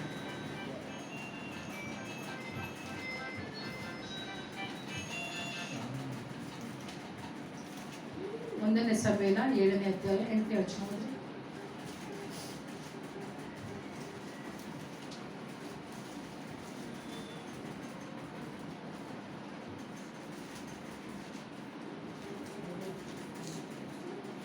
ಸಿಕ್ಕಿಲ್ವಾ? ಸಿಕ್ತವ್ರು ಹೋಗ್ರಿ. ಅನಂತರ ಸಮುವೇಲನು ಮಿಚ್ಪೆಗೂ ಶೇನಿಗೂ ಮಧ್ಯದಲ್ಲಿ ಒಂದು ಕಲ್ಲನ್ನು ನಿಲ್ಲಿಸಿ, ಯೆಹೋವನು ಇಲ್ಲಿಯವರೆಗೆ ನಮಗೆ ಸಹಾಯ ಮಾಡಿದನೆಂದು ಹೇಳಿ ಅದಕ್ಕೆ ಎಬಿನೇಸರ್ ಎಂದು ಹೆಸರಿಟ್ಟನು. ಇಲ್ಲಿ ನೋಡ್ತೇವೆ, ಅನಂತರ ಸಮುವೇಲನು ಮಿಚ್ಪೆಗೂ ಶೇನಿಗೂ ಮಧ್ಯದಲ್ಲಿ ಒಂದು ಕಲ್ಲನ್ನು ನಿಲ್ಲಿಸಿ, ಯೆಹೋವನು ಇಲ್ಲಿಯವರೆಗೆ ನಮಗೆ ಸಹಾಯ ಮಾಡಿದನು. ಎಲ್ಲಿಯವರೆಗೆ ಸಹಾಯ ಮಾಡಿದನು? ಎಲ್ಲಿಯವರೆಗೆ ಸಹಾಯ ಮಾಡಿದ? ಹೇಳ್ರಿ, ಎಲ್ಲಿವರೆಗೆ ಸಹಾಯ ಮಾಡಿದ್ರು? ಆ? ಹೇಳಿದ್ರ? ಜುಲೈವರೆಗೆ ಸಹಾಯ ಮಾಡಿದ. ಹಂಗ ಈಗ ಒಬ್ಬ ಮನುಷ್ಯ ಸಹಾಯ ಮಾಡಿದ್ರೆ ಎಲ್ಲಿಯವರೆಗೆ ಸಹಾಯ ಮಾಡಿದ್ರು? ಈಗ ಚೆನ್ನಾಗಿ ಗಮನಿಸಿ. ಮನುಷ್ಯ ಸಹಾಯ ಮಾಡಿದ್ರು ಅಂತ ಅನ್ಕೊಳ್ಳೋಣ. ಮನುಷ್ಯ ಸಹಾಯ ಮಾಡಿದ್ರೆ ನೀವು ಏನ್ ಹೇಳ್ಬೋದು? ಏನಂತ ಹೇಳ್ತೀರಾ? ಅಯ್ಯೋ, ಮನುಷ್ಯ ಸಹಾಯ ಮಾಡಿದ್ರೆ, ಮನುಷ್ಯ ಸಹಾಯ ಮಾಡಿದ್ದಕ್ಕೆ ನೀವು ಒಂದು ಡೇಟ್ ಅಂದ್ರೆ ಬರೆದಿಡ್ಬೋದು. ಇಂಥ ಡೇಟು ಇಲ್ಲಿವರೆಗೂ ನಮಗೆ ಸಹಾಯ ಮಾಡಿ, ಅದಾದ್ಮೇಲೆ ಅವ್ರ ಸಹಾಯ ನಿಂತು ಹೋಯ್ತು. ಆ ರೀತಿಯಾಗಿ ನಾವು ಡೇಟ್ ಹಾಕ್ಬೋದು. ಆದ್ರೆ ನಮ್ಮ ದೇವರಿಗೆ ನಾವು ಫುಲ್ ಸ್ಟಾಪ್ ಕೊಡ್ಲಿಕ್ಕೆ ನಾವು ಸಾಧ್ಯವಿಲ್ಲ. ಯಾಕೆಂತಂದ್ರೆ ನಮ್ಮ ದೇವರು ಮಾಡುವಂತ ಸಹಾಯಕ್ಕೆ ಫುಲ್ ಸ್ಟಾಪ್ ಅನ್ನೋಂಥದ್ದೇ ಇಲ್ಲ. ಆಮೇಲೆ ಹೇಳ್ರಿ ಹಲ್ಲೆಲೂಯಾ. ಮನುಷ್ಯ ಒಂದು ವೇಳೆ ಸಹಾಯ ಮಾಡಿದ್ರೆ ಆ ಸಹಾಯ ಒಂದು ವೇಳೆ ನಿಂತು ಹೋಗ್ಬೋದು. ಆದ್ರೆ ನಮ್ಮ ದೇವರು ಸಹಾಯ ಮಾಡಿದ್ರೆ ಆ ಸಹಾಯ ಯಾವತ್ತಿಗೂ ಅದು ನಿಂತು ಹೋಗೋದೇ ಇಲ್ಲ. ಎಲ್ಲಿವರೆಗೆ ನಿಂತು ಹೋಗೋದಿರಲಿಲ್ಲ? ಎಲ್ಲಿವರೆಗೆ ಸಹಾಯ ಮಾಡ್ತಾನೆ? ನಾವು ಇರುವವರೆಗೂ ಸಹಾಯ ಮಾಡ್ತಾನೆ. ನಾನು ಕೊನೆಯದಾಗಿ ಸಾಯುವ ಗಳಿಗೆಯಲ್ಲಿ ಹೇಳ್ಬೋದು, ಇಲ್ಲಿಯವರೆಗೂ ಯೆಹೋವನು ನನಗೆ ಸಹಾಯ ಮಾಡಿದ್ದಾನೆ ಎಂಬುದಾಗಿ. ಹಲ್ಲೆಲೂಯಾ. ಅದಕ್ಕೆ ಅದನ್ನ ಹೇಳ್ತಾನೆ, ಎಬಿನೇಜರ್ ಎಂಬುದಾಗಿ ನಾವು ಹೆಸರನ್ನು ಇಟ್ಟೆವು. ಯಾಕೆ ಅಂದ್ರೆ ಇಲ್ಲಿಯವರೆಗೆ ಆತನ ಸಹಾಯ ಮಾಡಿದ್ದಾರೆ. ಅಂದರೆ ಈ 8ನೇ ತಿಂಗಳಿನವರೆಗೂ ಕರ್ತನಾದ ದೇವರು ನಮಗೆ ಸಹಾಯ ಮಾಡ್ತಾನೆ ಬಂದಿದ್ದಾನೆ. ಆಮೇಲೆ ಆತನು ಇನ್ನು ಮುಂದೆಗೂ ಏನಂತೆ ಮಾಡ್ಲಿಕ್ಕೆ ಆತನು ಶಕ್ತನಾಗಿದ್ದಾನೆ. ಹೇಳ್ರಿ, ಆತನು ಇನ್ನು ಮುಂದಕ್ಕೂ ಮಾಡಲಿಕ್ಕೆ ಆತನು ಶಕ್ತನಾಗಿದ್ದಾನೆ. ಹಲ್ಲೆಲೂಯಾ. ನಮ್ಮ ದೇವರು ಸಹಾಯ ಮಾಡ್ಲಿಕ್ಕೆ ಆತನು ಶಕ್ತನಾಗಿದ್ದಾನೆ. ಈಗ ಒಬ್ಬ ಮನುಷ್ಯ ನೋಡ್ರಿ, ಮನುಷ್ಯ ಸಹಾಯ ಮಾಡಿದ್ರೆ ಮತ್ತು ದೇವರು ಸಹಾಯ ಮಾಡಿದ್ರೆ ಆ ಎರಡರ ವ್ಯತ್ಯಾಸ ಹೇಗಿರುತ್ತೆ ಎಂಬುದಾಗಿ ನಾವು ನೋಡೋಣ. ಆಯ್ತಾ? ಒಂದು ವೇಳೆ ಅರಣ್ಯದಲ್ಲಿ 6 ಲಕ್ಷ ಜನರಿಗೆ ಮೋಶೆ ಊಟ ಕೊಟ್ಟಿದ್ರೆ, ಮೋಶೆ ನಾನ್ ವೆಜ್ ಕೊಟ್ಟಿದ್ರೆ, ಇವತ್ತು ಚರಿತ್ರೆ ಮೋಶೆ ಹೆಸರಿನಲ್ಲಿ ಇರ್ತೀವಿ. ಕರೆಕ್ಟಾ? ಮೋಶೆ ಹೇಳ್ತಾ ಇದ್ದ, ನಾನು 6 ಲಕ್ಷ ಜನಕ್ಕೆ, ಎಷ್ಟು ಜನಕ್ಕೆ? 6 ಲಕ್ಷ ಜನಕ್ಕೆ ಏನ್ ಮಾಡಿದೆ? ಊಟ ಕೊಟ್ಟೆ ಅಂತ ಹೇಳ್ಬಿಡ್ತಿದ್ದ. ಆದ್ರೆ ದೇವರು ಏನ್ ಮಾಡಿದ? ಏನ್ ಹೇಳ್ದ? ಎಲ್ಲರೂ ಹೇಳಿದಾರ 6 ಲಕ್ಷ ಜನಕ್ಕೆ ನಾನು ಊಟ ಕೊಟ್ಟೆ ಅಂತ ಎಲ್ಲೂ ಬರಲಿಲ್ಲ, ಅವರೇ ಬರೆದ್ರು ಅಲ್ವಾ? ಆದ್ರೆ ದೇವರು ಮಾಡುವಂತಹ ಸಹಾಯಕ್ಕೂ ಮನುಷ್ಯರು ಮಾಡುವಂತಹ ಸಹಾಯಕ್ಕೂ ಬಹಳ ವ್ಯತ್ಯಾಸ ಇದೆ. ಇಲ್ಲಿ ನಾವು ನೋಡ್ತೇವೆ, ಎಬಿನೇಜರ್ ಅಂತಂದ್ರೆ ಮನುಷ್ಯನ ಸಹಾಯಕ್ಕಿಂತಲೂ ಮಿಗಿಲಾದ ಸಹಾಯ ಒಂದು. ಇನ್ನೊಂದೇನಂದ್ರೆ ಮನುಷ್ಯ ಸಹಾಯ ಮಾಡುವಾಗ ಏನ್ ಮಾಡ್ತಾನೆ ಅಂತಂದ್ರೆ ತನ್ನ ಸಹಾಯವನ್ನು ಹೇಳಿ ತೋರಿಸ್ತಾನೆ. ಒಬ್ಬರಿಗೆ ಸಹಾಯ ಮಾಡಿದ್ರೆ, ಏನಾದ್ರೂ ಅವ್ನು ಹೆಲ್ಪ್ ಮಾಡಿದ್ರೆ ಅವ್ನು ಏನ್ ಮಾಡ್ತಾನೆ ಅಂದ್ರೆ ಅವ್ನು ಮಾಡಿದ ಹೆಲ್ಪ್ ಅನ್ನ ಏನ್ ಮಾಡ್ತಾನೆ, ಸಹಾಯವನ್ನ ಅವ್ನು ಏನ್ ಮಾಡ್ತಾನೆ, ಹೇಳಿ ತೋರಿಸ್ತಾನೆ. ನಾನು ಇಂಥವ್ರಿಗೆ ಈ ರೀತಿಯಾಗಿ ಸಹಾಯ ಮಾಡಿದೆ, ಇಂಥ ಕಷ್ಟದಲ್ಲಿ ಇದ್ರು, ಹಾಗಾಗಿ ನಾನು ಅವ್ರಿಗೆ ನಾನು ಹೆಲ್ಪ್ ಮಾಡಿದೆ ಅಂತ ಏನ್ ಮಾಡ್ತಾನೆ, ಮನುಷ್ಯ ಹೇಳಿ ತೋರಿಸ್ತಾ ಇರ್ತಾನೆ. ಆದ್ರೆ ದೇವರು ಏನ್ ಮಾಡ್ತಾನೆ, ಆತನು ನಮ್ಗೆ ಸಹಾಯ ಮಾಡಿದ್ರೆ ಆತನು ಹೇಳಿ ತೋರಿಸೋದಿಲ್ಲ, ನಮ್ಮನ್ನ ತನ್ನ ಸನ್ನಿಧಾನದಲ್ಲಿ ಸಾಕ್ಷಿಯಾಗಿ ಹೇಳುವಂತೆ ಮಾಡುವ ಆತನಾಗಿದ್ದಾನೆ. ಆಮೇಲೆ ನಮ್ಮನ್ನ ಸಾಕ್ಷಿಯಾಗಿ ಹೇಳುವಂತೆ ಮಾಡ್ತಾನೆ.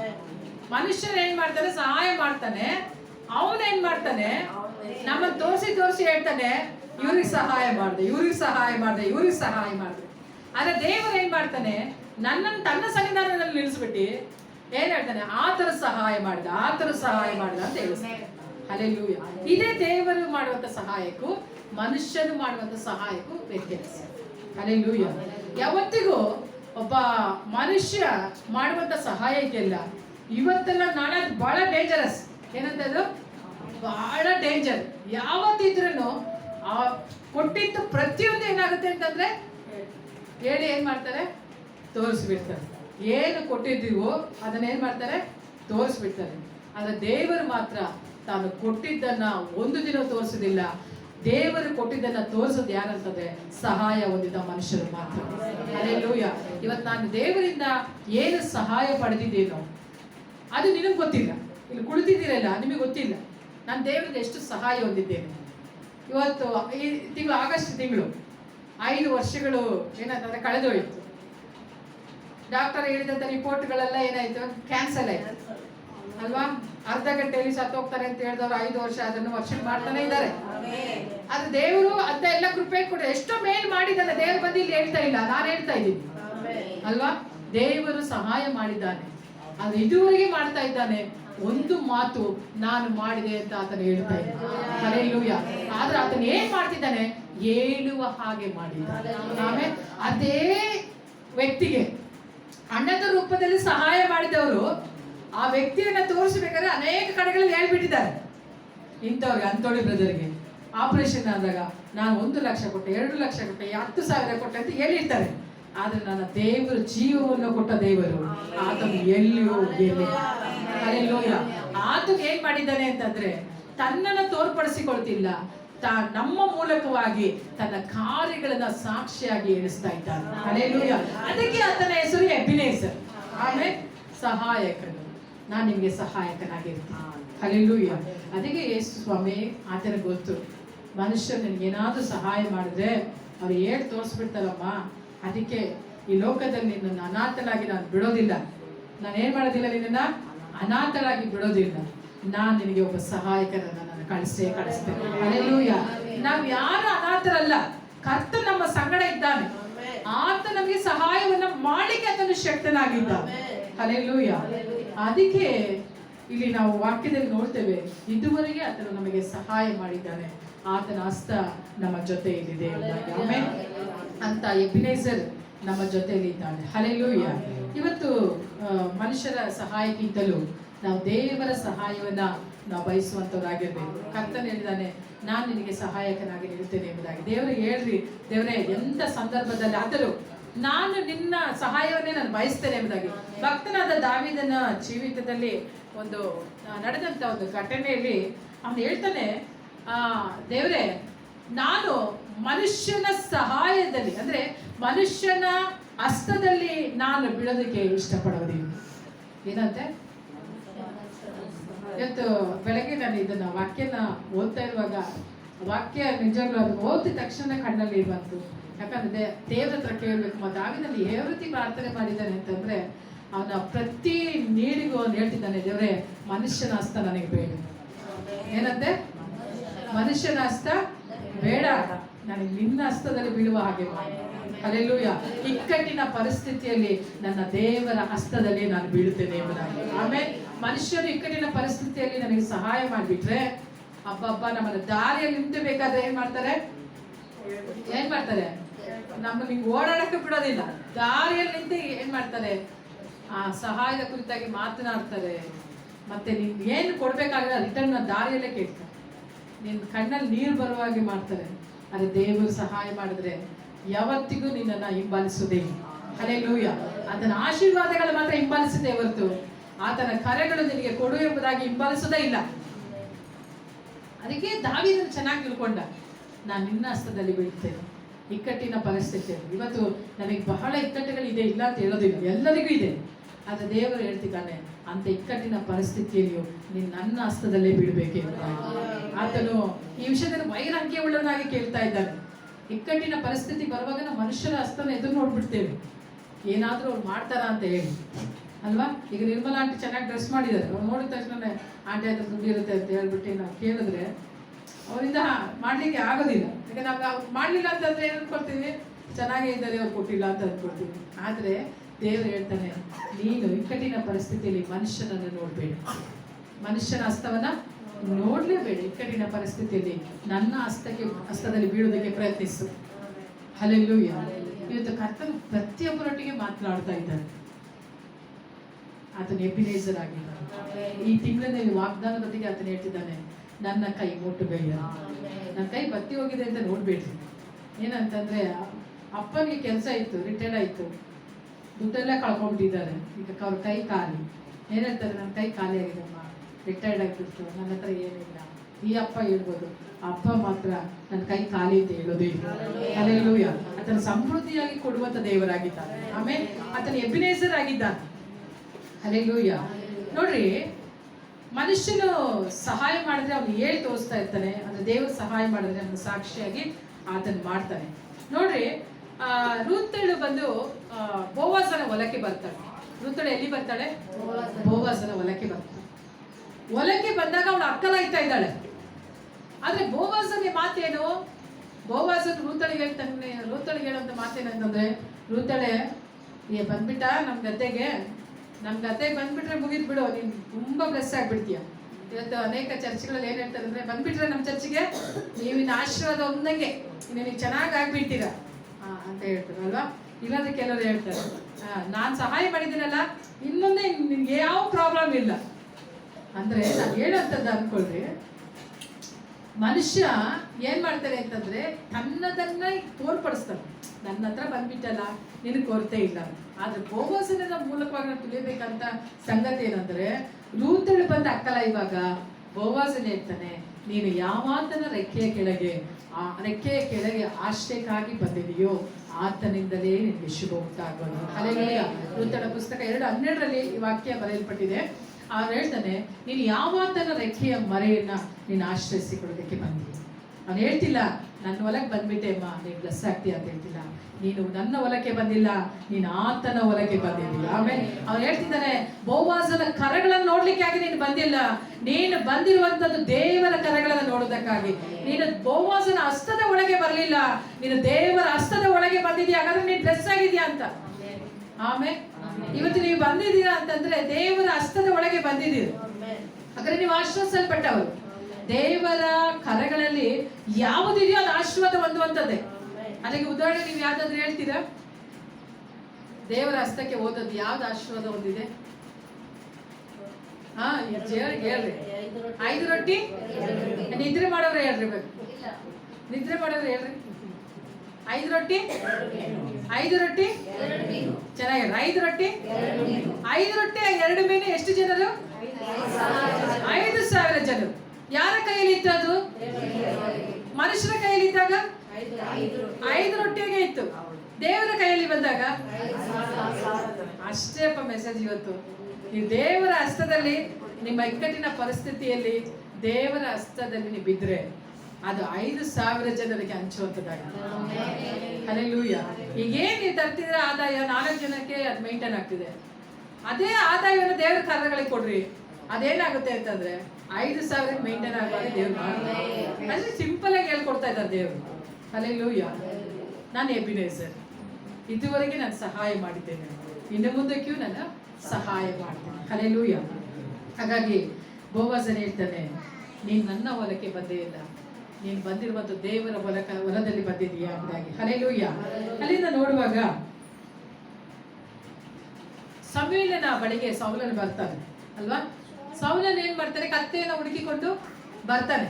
ಬಂದಾಗ ಅವನು ಒಬ್ಬ ರಾಜನಾಗಿ ಅಭಿಷೇಕಿಸಲ್ಪಡ್ತಾನೆ ಅಲ್ವಾ. ರಾಜನಾಗಿ ಅಭಿಷೇಕಿಸಲ್ಪಟ್ಟು ಒಂದು ಸ್ಥಾನಕ್ಕೆ ಬರ್ತಾನೆ. ಆಗ ಸ್ಥಾನದಲ್ಲಿ ಬಂದಾಗ ಸಮುವೇಲನು ಎಲ್ಲಿಯೂ ನಾನು ನಿನ್ನನ್ನು ಅಭಿಷೇಕಿಸಿದ್ದೇನೆ ಅಂತ ಹೇಳಿಲ್ಲ. ಯೆಹೋವನೇ ನಿನ್ನನ್ನು ಅಭಿಷೇಕಿಸಿದ. ಹಲ್ಲೆಲೂಯಾ. ಅವನು ಏನನ್ನ ನಂಬಿ ಬಂದ ಸೌಲನು, ಅಲ್ಲಿ ಒಬ್ಬ ದೇವ ಮನುಷ್ಯನಿದ್ದಾನೆ, ಅವನ ಮಾತು ಎಲ್ಲವೂ ಅವನು ಏನ್ ಹೇಳ್ತಾನೋ ಆ ಮಾತುಗಳು ನೆರವೇರುತ್ತೆ ಅಂತ ಹೇಳಿ ಆ ವರ್ಡ್ಗೋಸ್ಕರವಾಗಿ ಬರ್ತಾನೆ. ಯಾರ ವರ್ಡ್ಗೆ? ದೇವ ಮನುಷ್ಯನ ಬಾಯಿಂದ ಬರುವಂತ ಮಾತಿಗಾಗಿ ಬರ್ತಾನೆ. ಸೌಲನು ಯಾರ ಕೈ ಕೆಳಗೆ ಬೀಳ್ತಾನೆ ಅಂದ್ರೆ ದೇವರ ಮಾತಿನ ಕೈ ಕೆಳಗೆ ಬೀಳ್ತಾನೆ. ಆಮೇಲೆ ಯಾವಾಗ ದೇವರ ಮಾತಿನ ಕೈ ಕೆಳಗೆ ಅವನು ಬೀಳ್ತಾನೋ ಆಗ ಏನಾಗುತ್ತೆ ಅಂದ್ರೆ ಸೌಲನ ಜೀವಿತವೇ ಸಂಪೂರ್ಣವಾಗಿ ಮಾರ್ಪಡುತ್ತೆ. ಅವರಿಗೆ ರಾಜನ ಸ್ಥಾನವು ದೊರಕುವಂತದಾಗಿದೆ. ಹಲ್ಲೆಲೂಯಾ. ಯಾವ ಮನುಷ್ಯನು ನಮ್ಮನ್ನ ಉನ್ನತ ಸ್ಥಿತಿಗೆ ತಗೊಂಡು ಹೋಗ್ಲಿಕ್ಕೆ ಸಾಧ್ಯನೇ ಇಲ್ಲ. ಒಬ್ಬ ಮನುಷ್ಯ ಸಹಾಯ ಮಾಡಿದ್ರೆ, ಒಂದು ವೇಳೆ ನಾವು ಚೆನ್ನಾಗಿ ಡ್ರೆಸ್ ಹಾಕ್ಬಿಟ್ರೆ ಅವ್ರ ಸಹಾಯ ನಿಂತೋಗ್ಬಿಡುತ್ತೆ. ಆಯ್ತಾ? ಸಹಾಯ ಏನಾಗುತ್ತೆ? ನಿಂತೋಗ್ಬಿಡುತ್ತೆ. ಆದ್ರೆ ನನ್ನ ದೇವರು ಸಹಾಯ ಮಾಡಿದ್ರೆ ನಾವು ಹೇಗೆ ಇದ್ರೂ ಸರಿಯೇ ನಮ್ಮನ್ನ ಸಿಂಹಾಸನದಲ್ಲಿ ಕೂರಿಸುವವರೆಗೂ ಆತನ ಹಸ್ತವು ಅದು ಬತ್ತಿ ಹೋಗುವುದೇ ಇಲ್ಲ. ಹಲ್ಲೆಲೂಯಾ. ಯಾಕೆ ನೋಡ್ರಿ ಎಷ್ಟು ಸ್ಪೆಷಲ್ ಆಗಿದೆ. ಇಲ್ಲಿ ಸೌಲನು ಆಳುಗಳೊಟ್ಟಿಗೆ ಬರ್ತಾ ಇದ್ದಾನೆ. ಎಷ್ಟೋ ದಿನಗಳಾಗಿದೆ, ಪ್ರಯಾಣ ಮಾಡ್ಕೊಂಡು ಬರ್ತಾ ಇದ್ದಾರೆ. ಅವನ ವಸ್ತ್ರಗಳೆಲ್ಲ ಏನಾಗಿದೆ? ಗಲೀಜಾಗಿದೆ. ಆದ್ರೂ ಏನ್ ಮಾಡಿದ ದೇವರು? ಅವನನ್ನು ಅಭಿಷೇಕಿಸ್ತಾ ಇದ್ದಾನೆ. ಆಮೇಲೆ ಅಭಿಷೇಕಿಸಿ ಅವರಿಗೆ ಸಿಂಹಾಸನದಲ್ಲಿ ಕೂರಿಸ್ತಾ ಇದ್ದಾನೆ. ಹಲ್ಲೆಲೂಯಾ. ನೋಡಿ, ನಮಗೆ ಉತ್ತಮವಾದಂತ ಸ್ಥಾನದಲ್ಲಿ ತಂದು ನಿಲ್ಲಿಸಲಿಕ್ಕೆ ನಮ್ಮ ಕೆಲಸ ಅಲ್ಲ, ನಮ್ಮ ಆದಾಯ ಅಲ್ಲ, ನಾವು ನಂಬಿರುವಂಥ ಮನುಷ್ಯರಲ್ಲ, ನಾವು ನಂಬಿರುವಂಥ ಅಧಿಕಾರಿಗಳು ಅಲ್ಲ. ನಾವು ಉತ್ತಮ ಸ್ಥಾನದಲ್ಲಿ ಬರ್ಬೇಕಂತಂದ್ರೆ ನಮ್ಮ ದೇವರಿಂದ ಮಾತ್ರನೇ ಸಾಧ್ಯ. ಹಲ್ಲೆಲೂಯಾ. ದೇವರು ಮಾತ್ರನೇ ನಮ್ಮ ಉನ್ನತ ಸ್ಥಾನದಲ್ಲಿಯೋ ಉನ್ನತ ಪದವಿಯಲ್ಲಿ ಇಡ್ಲಿಕ್ಕೆ ಸಾಧ್ಯ. ಹಲ್ಲೆಲೂಯಾ. ಹಾಗಾಗಿ ಆತನ ಹೇಳ್ತಾನೆ, ನೀನು ಉನ್ನತ ಸ್ಥಾನದಲ್ಲಿ ಇರ್ಬೇಕಾ, ಇಲ್ಲ ನಿನ್ನ ಮಕ್ಕಳು ಉನ್ನತ ಸ್ಥಾನದಲ್ಲಿ ಇರ್ಬೇಕಾ, ನಿನ್ನ ಮಕ್ಕಳಾಗಿರ್ಬೋದು, ನೀನಾಗಿರ್ಬೋದು ಯೆಹೋವನ ಹಸ್ತದಲ್ಲಿ ಬೀಳುವಂತದ್ದಾಗಿರ್ಬೇಕು. ಹಲ್ಲೆಲೂಯಾ. ಮನುಷ್ಯರ ಸಹಾಯವು ಅದು ವ್ಯರ್ಥವಾದಂಥದ್ದಾಗಿರುತ್ತೆ. ಆಮೇಲೆ ಹಾಗಾದ್ರೆ ಎಬಿನೇಜರ್ ಅಂತ ಹೇಳುವಾಗ ಏನಂತಂದ್ರೆ ನಾವು ನೆನಪು ಮಾಡಿಕೊಳ್ಬೇಕು. ಏನು ನೆನಪು ಮಾಡಿಕೊಳ್ಬೇಕು? ಇದುವರೆಗೆ ನಮ್ಮನ್ನ ಕರ್ತನು ನಡೆಸಿದ್ದಾನೆ. ಆದರೆ ಇಷ್ಟು ವರ್ಷಗಳ ಕಾಲ, ಇವತ್ತು 46 ವರ್ಷಗಳಾಯ್ತು, ನನಗೆ 46 ವರ್ಷಗಳ ಕಾಲ ಕರ್ತನು ನನ್ನನ್ನು ನಡೆಸಿದ್ದಾನೆ. ಅದನ್ನು ನಾನು ನೆನಪು ಮಾಡಿಕೊಳ್ಬೇಕು. ಹಲ್ಲೆಲೂಯಾ. ಇವತ್ತು ನೀವು ಹಾಗೆ ಕರ್ತನು ಈ ತಿಂಗಳಿನಲ್ಲಿ ನಿಮ್ಮ ನಡೆಸಿದ್ದಾನೆ ಅಂತಂದ್ರೆ, ಕಳೆದ ತಿಂಗಳೆಲ್ಲ ಕರ್ತನು ನಿಮ್ಮ ಜೀವಿತದಲ್ಲಿ ಏನೆಲ್ಲ ಮಾಡಿದನೋ ಅವೆಲ್ಲವನ್ನ ಏನ್ ಮಾಡ್ಬೇಕು? ನೆನಪು ಮಾಡಿಕೊಳ್ಳುವಂತರಾಗಿರ್ಬೇಕು. ಹಲ್ಲೆಲೂಯಾ. ನೆನಪು ಮಾಡಿಕೊಳ್ತೀರಾ? ನೆನಪು ಮಾಡಿಕೊಳ್ಬೇಕು. ನೆನಪು ಮಾಡಿಕೊಂಡು ಅದಕ್ಕೆ ಸ್ತೋತ್ರವನ್ನ ಸಲ್ಲಿಸಬೇಕು. ಕಳೆದ ದಿನದಲ್ಲಿ ನಡೆದ ಪ್ರತಿ ಕಾರ್ಯಗಳನ್ನ ನೆನಪಿಸಿಕೊಂಡು ಆತನಿಗೆ ಸ್ತೋತ್ರವನ್ನ ಸಲ್ಲಿಸುವಂತವರಾಗಿರ್ಬೇಕು. ಅದಕ್ಕೆ ದಾವೀದನು ಹೇಳ್ತಾನೆ, ನನ್ನ ಮನವಿಗೆ ಯೆಹೋವನನ್ನು ಕೊಂಡಾಡು, ಆತನು ಮಾಡಿದ ಉಪಕಾರಗಳಲ್ಲಿ ಒಂದನ್ನೇ ಏನ್ ಮಾಡಬೇಡ, ಮರೆಯಬೇಡ ಅನ್ನೋದಾಗಿ ಹೇಳ್ತಾನೆ. ಹಾಗಾದ್ರೆ ಆ ಎಲ್ಲ ಕಾರ್ಯಗಳನ್ನ ನೆನಪು ಮಾಡಿಕೊಂಡವರಾಗಿ ನಾವು ಆತನನ್ನ ಸ್ಮರಿಸುವಂತರಾಗಿರ್ಬೇಕು. ಹಲ್ಲೆಲೂಯಾ. ಎರಡನೇದಾಗಿ ನೋಡುವಾಗ ಎಬಿನೇಜರ್ ಅಂತಂದ್ರೆ ಸೋತ ಸ್ಥಳದಲ್ಲಿ ಆತನು ಜಯವನ್ನ ಕೊಡುವ ಆತನಾಗಿದ್ದಾನೆ. ಆಮೇಲೆ ಹೇಳ್ರಿ, ಸೋತ ಸ್ಥಳದಲ್ಲಿ ಆತನ ಏನ್ ಮಾಡ್ತಾನೆ ಅಂದ್ರೆ ಜಯವನ್ನ ಕೊಡುತ್ತಾನೆ. ನಾವು ವಾಕ್ಯ ಓದಲಿಕ್ಕೆ ಈಗ ಸಮಯ ಇಲ್ಲ. ನಾವು ನೋಡುವಾಗ 1 ಸಮುವೇಲ 4ನೇ ಅಧ್ಯಾಯ 10ನೇ ವಚನದಲ್ಲಿ ನೋಡ್ತೇವೆ, ಇಸ್ರಾಯೇಲ್ಯರು ಫಿಲಿಸ್ಟಿಯರಿಗೆ ವಿರುದ್ಧವಾಗಿ ಯುದ್ಧಕ್ಕೆ ಹೋಗ್ತಾ ಇದ್ದಾರೆ. ಯಾರಿಗೆ ವಿರುದ್ಧವಾಗಿ? ಫಿಲಿಸ್ಟಿಯರ ವಿರುದ್ಧವಾಗಿ ಯುದ್ಧಕ್ಕೆ ಹೋಗ್ತಾರೆ. ಯುದ್ಧಕ್ಕೆ ಹೋದಾಗ ಅವರು ಸೋತು ಹೋಗಿ ಬರ್ತಾರೆ. ಏನ್ ಮಾಡ್ತಾರೆ? ಅವರು ಸೋತು ಹೋಗಿ ಬರ್ತಾರೆ. ಸೋತು ಹೋಗಿ ಹಿಂತಿರುಗಿ ಬಂದಾಗ ಆ ಇಸ್ರಾಯೇಲರಲ್ಲಿ 4,000 ಜನ ಸತ್ತು ಹೋಗ್ಬಿಡ್ತಾರೆ. ಎಷ್ಟು ಜನ ಸತ್ತೋಗ್ತಾರೆ? 4,000 ಜನ ಸತ್ತು ಹೋಗ್ಬಿಡ್ತಾರೆ. ಇವ್ರು ಸೋತು ಹೋದವ್ರು ಏನ್ ಮಾಡ್ತಾರೆ? ಮನೆಗೆ ಹಿಂತಿರುಗಿ ಬರ್ತಾರೆ. ಬಂದ್ಬಿಟ್ಟು ಇಸ್ರಾಯೇಲರ ಹಿರಿಯರು ಹೇಳ್ತಾರೆ, ಏನ್ ನೀವೆಲ್ಲ ಸೋತು ಬಂದ್ಬಿಟ್ರಾ ಅಂತಂದಾಗ, ಹೌದು, ನಾವು ಫಿಲಿಸ್ಟಿಯರಿಗೆ ವಿರುದ್ಧವಾಗಿ ಸೋತು ಹೋಗ್ಬಿಟ್ವಿ ಅಂತಂದಾಗ ಇಸ್ರಾಯೇಲರ ಹಿರಿಯರು ಹೇಳ್ತಾರೆ, ನೀವು ಸೋತು ಹೋದದ್ದೇನು? ನಮ್ಮ ಮಧ್ಯದಲ್ಲಿ ಯೆಹೋವನ ಮಂಜೂಷ ಇಲ್ಲದೆ ನಮ್ಮ ಸೋಲುವಿಕೆಗೆ ಕಾರಣ. ಮೊದಲು ಏನ್ ಮಾಡ್ರಿ? ಯೆಹೋವನ ಮಂಜೂಷವನ್ನ ಶಿಲೋವಿನಿಂದ ತರಿಸ್ರಿ, ಅದು ನಮ್ಮ ಪಾಳ್ಯದಲ್ಲಿ ಬಂದರೆ ನಮಗೆ ಕರ್ತನ ಜಯವನ್ನು ಕೊಡ್ಬೋದು ಅಂತ ಹೇಳ್ತೀವಿ. ಹಾಗಂತ ಹೇಳಿದ ಕೂಡಲೇ ಏನಾಗುತ್ತೆ ಅಂತಂದ್ರೆ, ಮಂಜೂಷವನ್ನ ಏನ್ ಮಾಡ್ತಾರೆ? ಯೆಹೋವನ ಮಂಜೂಷವನ್ನ ತೆಗೆದುಕೊಂಡು ಬಂದು ಪಾಳ್ಯದಲ್ಲಿ ಇಡ್ತಾರೆ. ಪಾಳ್ಯದಲ್ಲಿ ಯೆಹೋವನ ಮಂಜೂಷವನ್ನು ಹೊತ್ತುಕೊಂಡು ಬರುವಾಗ ಇಸ್ರಾಯೇಲ್ಯರು ಏನ್ ಮಾಡ್ತಿದ್ದಾರೆ? ಆರ್ಭಟಿಸ್ತಾ ಇದ್ದಾರೆ. ಈ ಆರ್ಭಟಿಸಿದ ಸೌಂಡ್ ಯಾರಿಗೆ ಕೇಳಿಸ್ತಾ ಇದೆ? ಫಿಲಿಸ್ಟಿಯರಿಗೆ ಕೇಳಿಸ್ತಾ ಇದೆ. ಅವ್ರು ಹೇಳ್ತಾರೆ, ಇವರ ಈ ದೊಡ್ಡ ಒಂದು ಏನಂತಂದ್ರೆ ಸೌಂಡಿಗೆ, ಶಬ್ದಕ್ಕೆ ಕಾರಣ ಏನು? ಇವರು ಬಹಳ ದೊಡ್ಡ ಒಂದು ಏನಂತಂದ್ರೆ ಸಂತೋಷಕ್ಕೆ ಕಾರಣ ಏನಾಗಿರ್ಬೋದು ಅಂತ ಅಂದಾಗ ಒಬ್ಬ ಹೇಳ್ತಾನೆ, ಇಲ್ಲ ಇಲ್ಲ, ಅವರನ್ನ ಅರಣ್ಯದಲ್ಲಿ ಕಾಪಾಡಿದಂತ ದೇವರು ಈ ಪಾಳ್ಯದ ಒಳಗೆ ಬಂದಿದ್ದಾರೆ. ಯಾರಂತೆ? ಅರಣ್ಯದಲ್ಲಿ ಕಾಪಾಡಿದಂತ ಅದೇ ದೇವರು ಇವತ್ತು ಪಾಳ್ಯದಲ್ಲಿ ಬಂದಿದ್ದಾರೆ. ಅದಕ್ಕೆ ಅವರು ಅಷ್ಟೊಂದು ಸಂತೋಷವಾಗಿ ಏನ್ ಮಾಡಿದ್ದಾರೆ? ಆರ್ಭಟಿಸ್ತಾ ಇದ್ದಾರೆ. ಆದ್ರೆ ಇಸ್ರೇಲರು ಏನ್ ಮಾಡಿದ್ರು ಅಂತಂದ್ರೆ, ಇವರು ಆ ಒಂದು ಮಂಜೂಷದ ಪೆಟ್ಟಿಗೆನ ತರ್ತಾ ಇದ್ದಾರೆ. ಇವತ್ತು ನಾವು ಕೆಲವೊಂದು ಸಂದರ್ಭ ಏನ್ ಮಾಡ್ತೀವಿ ಅಂದ್ರೆ, ಯಾವತ್ತೋ ಒಂದು ದಿನ ಮಾತ್ರನೇ ದೇವರನ್ನ ಆತ್ಕೊಳ್ತೀವಿ. ಯಾವತ್ತೋ ಒಂದು ದಿನ. ಇವ್ರು ಏನ್ ಮಾಡಿದ್ರು ಅಂದ್ರೆ, ಯುದ್ಧ ಬಂದಾಗ ನೆನಪಾಗ್ಬಿಡ್ತು. ಏನ್ ಮಾಡ್ಬೇಕು? ನಾವು ಮಂಜೂಷದ ಪೆಟ್ಟಿಗೆಯನ್ನು ತಗೊಂಡ್ಬಂದು ಪಾಳ್ಯದಲ್ಲಿ ಇಡಬೇಕು, ಜಯ ಬಂದ್ಬಿಡುತ್ತೆ ಅಂತ ಮನಸ್ಸಲ್ಲಿ ಅನ್ಕೊಂಡ್ಬಿಟ್ರು. ಆದ್ರೆ ಇವ್ರು ಮಾಡಿ ತಪ್ಪೇನಂತಂದ್ರೆ, ಇವರು ಪ್ರತಿದಿನ ಅವ್ರು ದೇವರನ್ನ ಆತ್ಕೊಳ್ಳಿಲ್ಲ. ಆಯ್ತಾ? ಪ್ರತಿದಿನ ಏನ್ ಮಾಡಿದ್ರು? ಗುಣಗುಟ್ತಾ ಇದ್ರು. ಆದ್ರೆ ಇವತ್ತು ಮಾತ್ರ ಮಂಜೂಷದ ಪೆಟ್ಟಿಗೆನ ತಂದು ಇಟ್ಬಿಟ್ರು. ಕೆಲವೊಂದ್ಸರಿ ನಾವು ಹಾಗೆ ಮಾಡ್ತೀವಿ. ಯಾವಾಗ ಯುದ್ಧ ಬರುತ್ತೋ, ಯಾವಾಗ ನಮಗೆ ಭಯ ಬರುತ್ತೋ, ಯಾವಾಗ ದೆವ್ವ ಬರುತ್ತೋ, ಆಗ ಮಾತ್ರ ಬೈಬಲ್ ನೆನಪಾಗುತ್ತೆ. ಅವಾಗ ಬೈಬಲ್ ಏನ್ ಮಾಡ್ತೀವಿ? ಬೈಬಲ್ ಇಟ್ಕೊಳ್ರಿ, ತಲೆ ಹತ್ರ ಬೈಬಲ್ ಇಟ್ಕೊಳ್ರಿ ಅಂತ ಹೇಳಿ. ಹಂಗೆ ಇವ್ರ ಕಥೆನೂ ನಡೆದಿತ್ತು. ಪಾಳ್ಯದಲ್ಲಿ ಏನ್ ಮಾಡಿದ್ರು? ಬೈಬಲ್ನ ತಂದ್ಬಿಟ್ರು. ಪಾಳ್ಯದೊಳಗೆ ಬೈಬಲ್ ಇಟ್ಕೊಂಡ್ರು. ಆದ್ರೆ ಏನಾದ್ರು ಪ್ರಯೋಜನ ಆಯ್ತಾ? ವಾಕ್ಯದಲ್ಲಿ ಓದ್ ನೋಡ್ರಿ, ಅವ್ರು ಪಾಳ್ಯದಲ್ಲಿ ಏನ್ ಮಾಡಿದ್ರು? ನಂಬ್ಕೊಂಡ್ಬಿಟ್ರು. ಏನಂತಂದ್ರೆ, ದೇವ್ರನ್ನ ಮಾತ್ಕೊಂಡಿಲ್ಲ ಅಂದ್ರೂ ದೇವ್ರಿಗೆ ಜಯ ಕೊಟ್ಬಿಡ್ತಾರೆ ಅಂತ ಅನ್ಕೊಂಡ್ರು. ಹಾಗ ಅನ್ಕೊಂಡು ಮಂಜೂಷನ ಹೊತ್ಕೊಂಡು ಬಂದ್ರು. ಅಲ್ಲಿ ನೋಡಿದ್ರೆ 34,000 ಜನ ಇಸ್ರಾಯೇಲರು ಮಾಡಿದ್ರು. ಸತ್ತೋದ್ರಂತ ಪಾಳೆಯದಲ್ಲಿ. ಫಿಲಿಸ್ಟಿಯರು ಅವ್ರ ವಿರುದ್ಧವಾಗಿ ಹೋರಾಡಿದ ಕೂಡಲೇ 34,000 ಜನ ಸತ್ತೋಗ್ಬಿಡ್ತಾರೆ. ಅದಾದ್ಮೇಲೆ ಇಸ್ರಾಯೇಲರು ಸೋತು ಹೋಗ್ತಾರೆ. ಯಾಕೆ? ಕಾರಣ ಏನು ಹೇಳ್ರಿ? ಯಾವತ್ತೋ ಒಂದು ದಿನ ದೇವರನ್ನ ಹತ್ತಿಕೊಳ್ಳುವುದಲ್ಲ ಅಲ್ಲ. ದೇವರನ್ನ ಯಾವಾಗ ಹತ್ಕೊಳ್ಬೇಕು? ಎಲ್ಲ ಸಂದರ್ಭದಲ್ಲಿಯೂ ನಾವೇನಾಗಿರ್ಬೇಕು ಹೇಳ್ರಿ. ದಾವೀದನು ಏನ್ ಮಾಡ್ತಿದ್ದಾನೆ? ಇಕ್ಕಟ್ಟಿನ ಪರಿಸ್ಥಿತಿಯಲ್ಲಿಯೂ ಏನ್ ಮಾಡ್ತಿದ್ದಾನೆ? ದೇವರೇ, ನಾನು ನಿನ್ನ ಹಸ್ತದಲ್ಲೇ ಬೀಳ್ತೇನೆ. ಒಂದ್ ವೇಳೆ ಪನಿಷ್ಮೆಂಟ್ ಕೊಡ್ತೀಯಾ ಅದನ್ನು ಪರವಾಗಿಲ್ಲ, ಮನುಷ್ಯ ಹತ್ರ ಬೇಡ, ನಿನ್ನ ಹತ್ರನೇ ಬೇಕು. ನಾನು ದೇವರ ಹಸ್ತವನ್ನೇ ಹಾತ್ಕೊಳ್ತಾ ಇದ್ದಾನೆ. ಹಾಗಾದ್ರೆ ಇಲ್ಲಿ ನಾವು ನೋಡುವಂಥದ್ದು, ಪಾಳ್ಯದೊಳಗೆ ತಂದ್ರು, ಅವ್ರು ಅನ್ಕೊಂಡ್ಬಿಟ್ರು, ಓಹೋ ಇವತ್ತು ನಮಗೆ ಜಯ ಸಿಕ್ಬಿಡುತ್ತೆ. ನಾವು ದೇವರ ಸಂಗಡ ಇಲ್ಲದೆ, ದೇವರ ಜೊತೆಯಲ್ಲಿ ಇಲ್ಲದೆ, ನಾವು ಆತನೊಟ್ಟಿಗೆ ಒಡನಾಟ ಇಲ್ಲದೆ, ಬೈಬಲ್ನ ಯಾವ ಸಂದರ್ಭಕ್ಕೆ ಬೇಕೋ ಆ ಸಂದರ್ಭಕ್ಕೆ ಯೂಸ್ ಮಾಡಿದ್ರೆ ಮಾತ್ರ ಆ ವಾಕ್ಯಗಳು ಕಾರ್ಯ ಮಾಡೋದಿಲ್ಲ. ಅರ್ಥ ಮಾಡ್ಕೊಳ್ತೀರಾ? ಸಡನ್ ಆಗಿ ನಾನು ಯಾವಾಗಲೂ ಹೇಳ್ತಾ ಇರ್ತೀನಲ್ಲ, ಯುದ್ಧ ಬಂದಾಗ 100 ಮೊಟ್ಟೆ ತಿನ್ನೋದಲ್ಲ. ಯಾವಾಗ ತಿನ್ಬೇಕು ಮೊಟ್ಟೆನ? ಡೈಲಿ ತಿಂದ್ರೆ ಯುದ್ಧಕ್ಕೆ ಸಿದ್ಧರಾಗ್ತೀರ. ಒಂದೇ ದಿನ ತಿಂದ್ರೆ ಅದು ಅಸಿಡಿಟಿ ಆಗ್ಬಿಡುತ್ತೆ. ಹಾಗಾಗಿ ಇಲ್ಲಿ ಇಸ್ರೇಲರು ಹಾಗೆ ಮಾಡಿದ್ರು, ಫಸ್ಟ್ ತಂದ್ರು.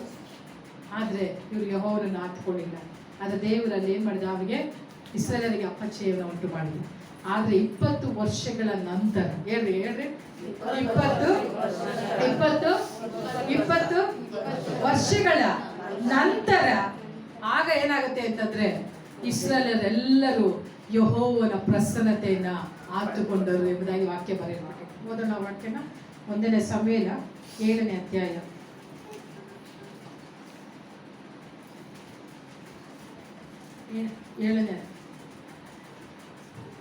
10ನೇ ವಚನ. 7ನೇ ಅಧ್ಯಾಯ 1ನೇ ವಚನ ಓದ್ರಿ.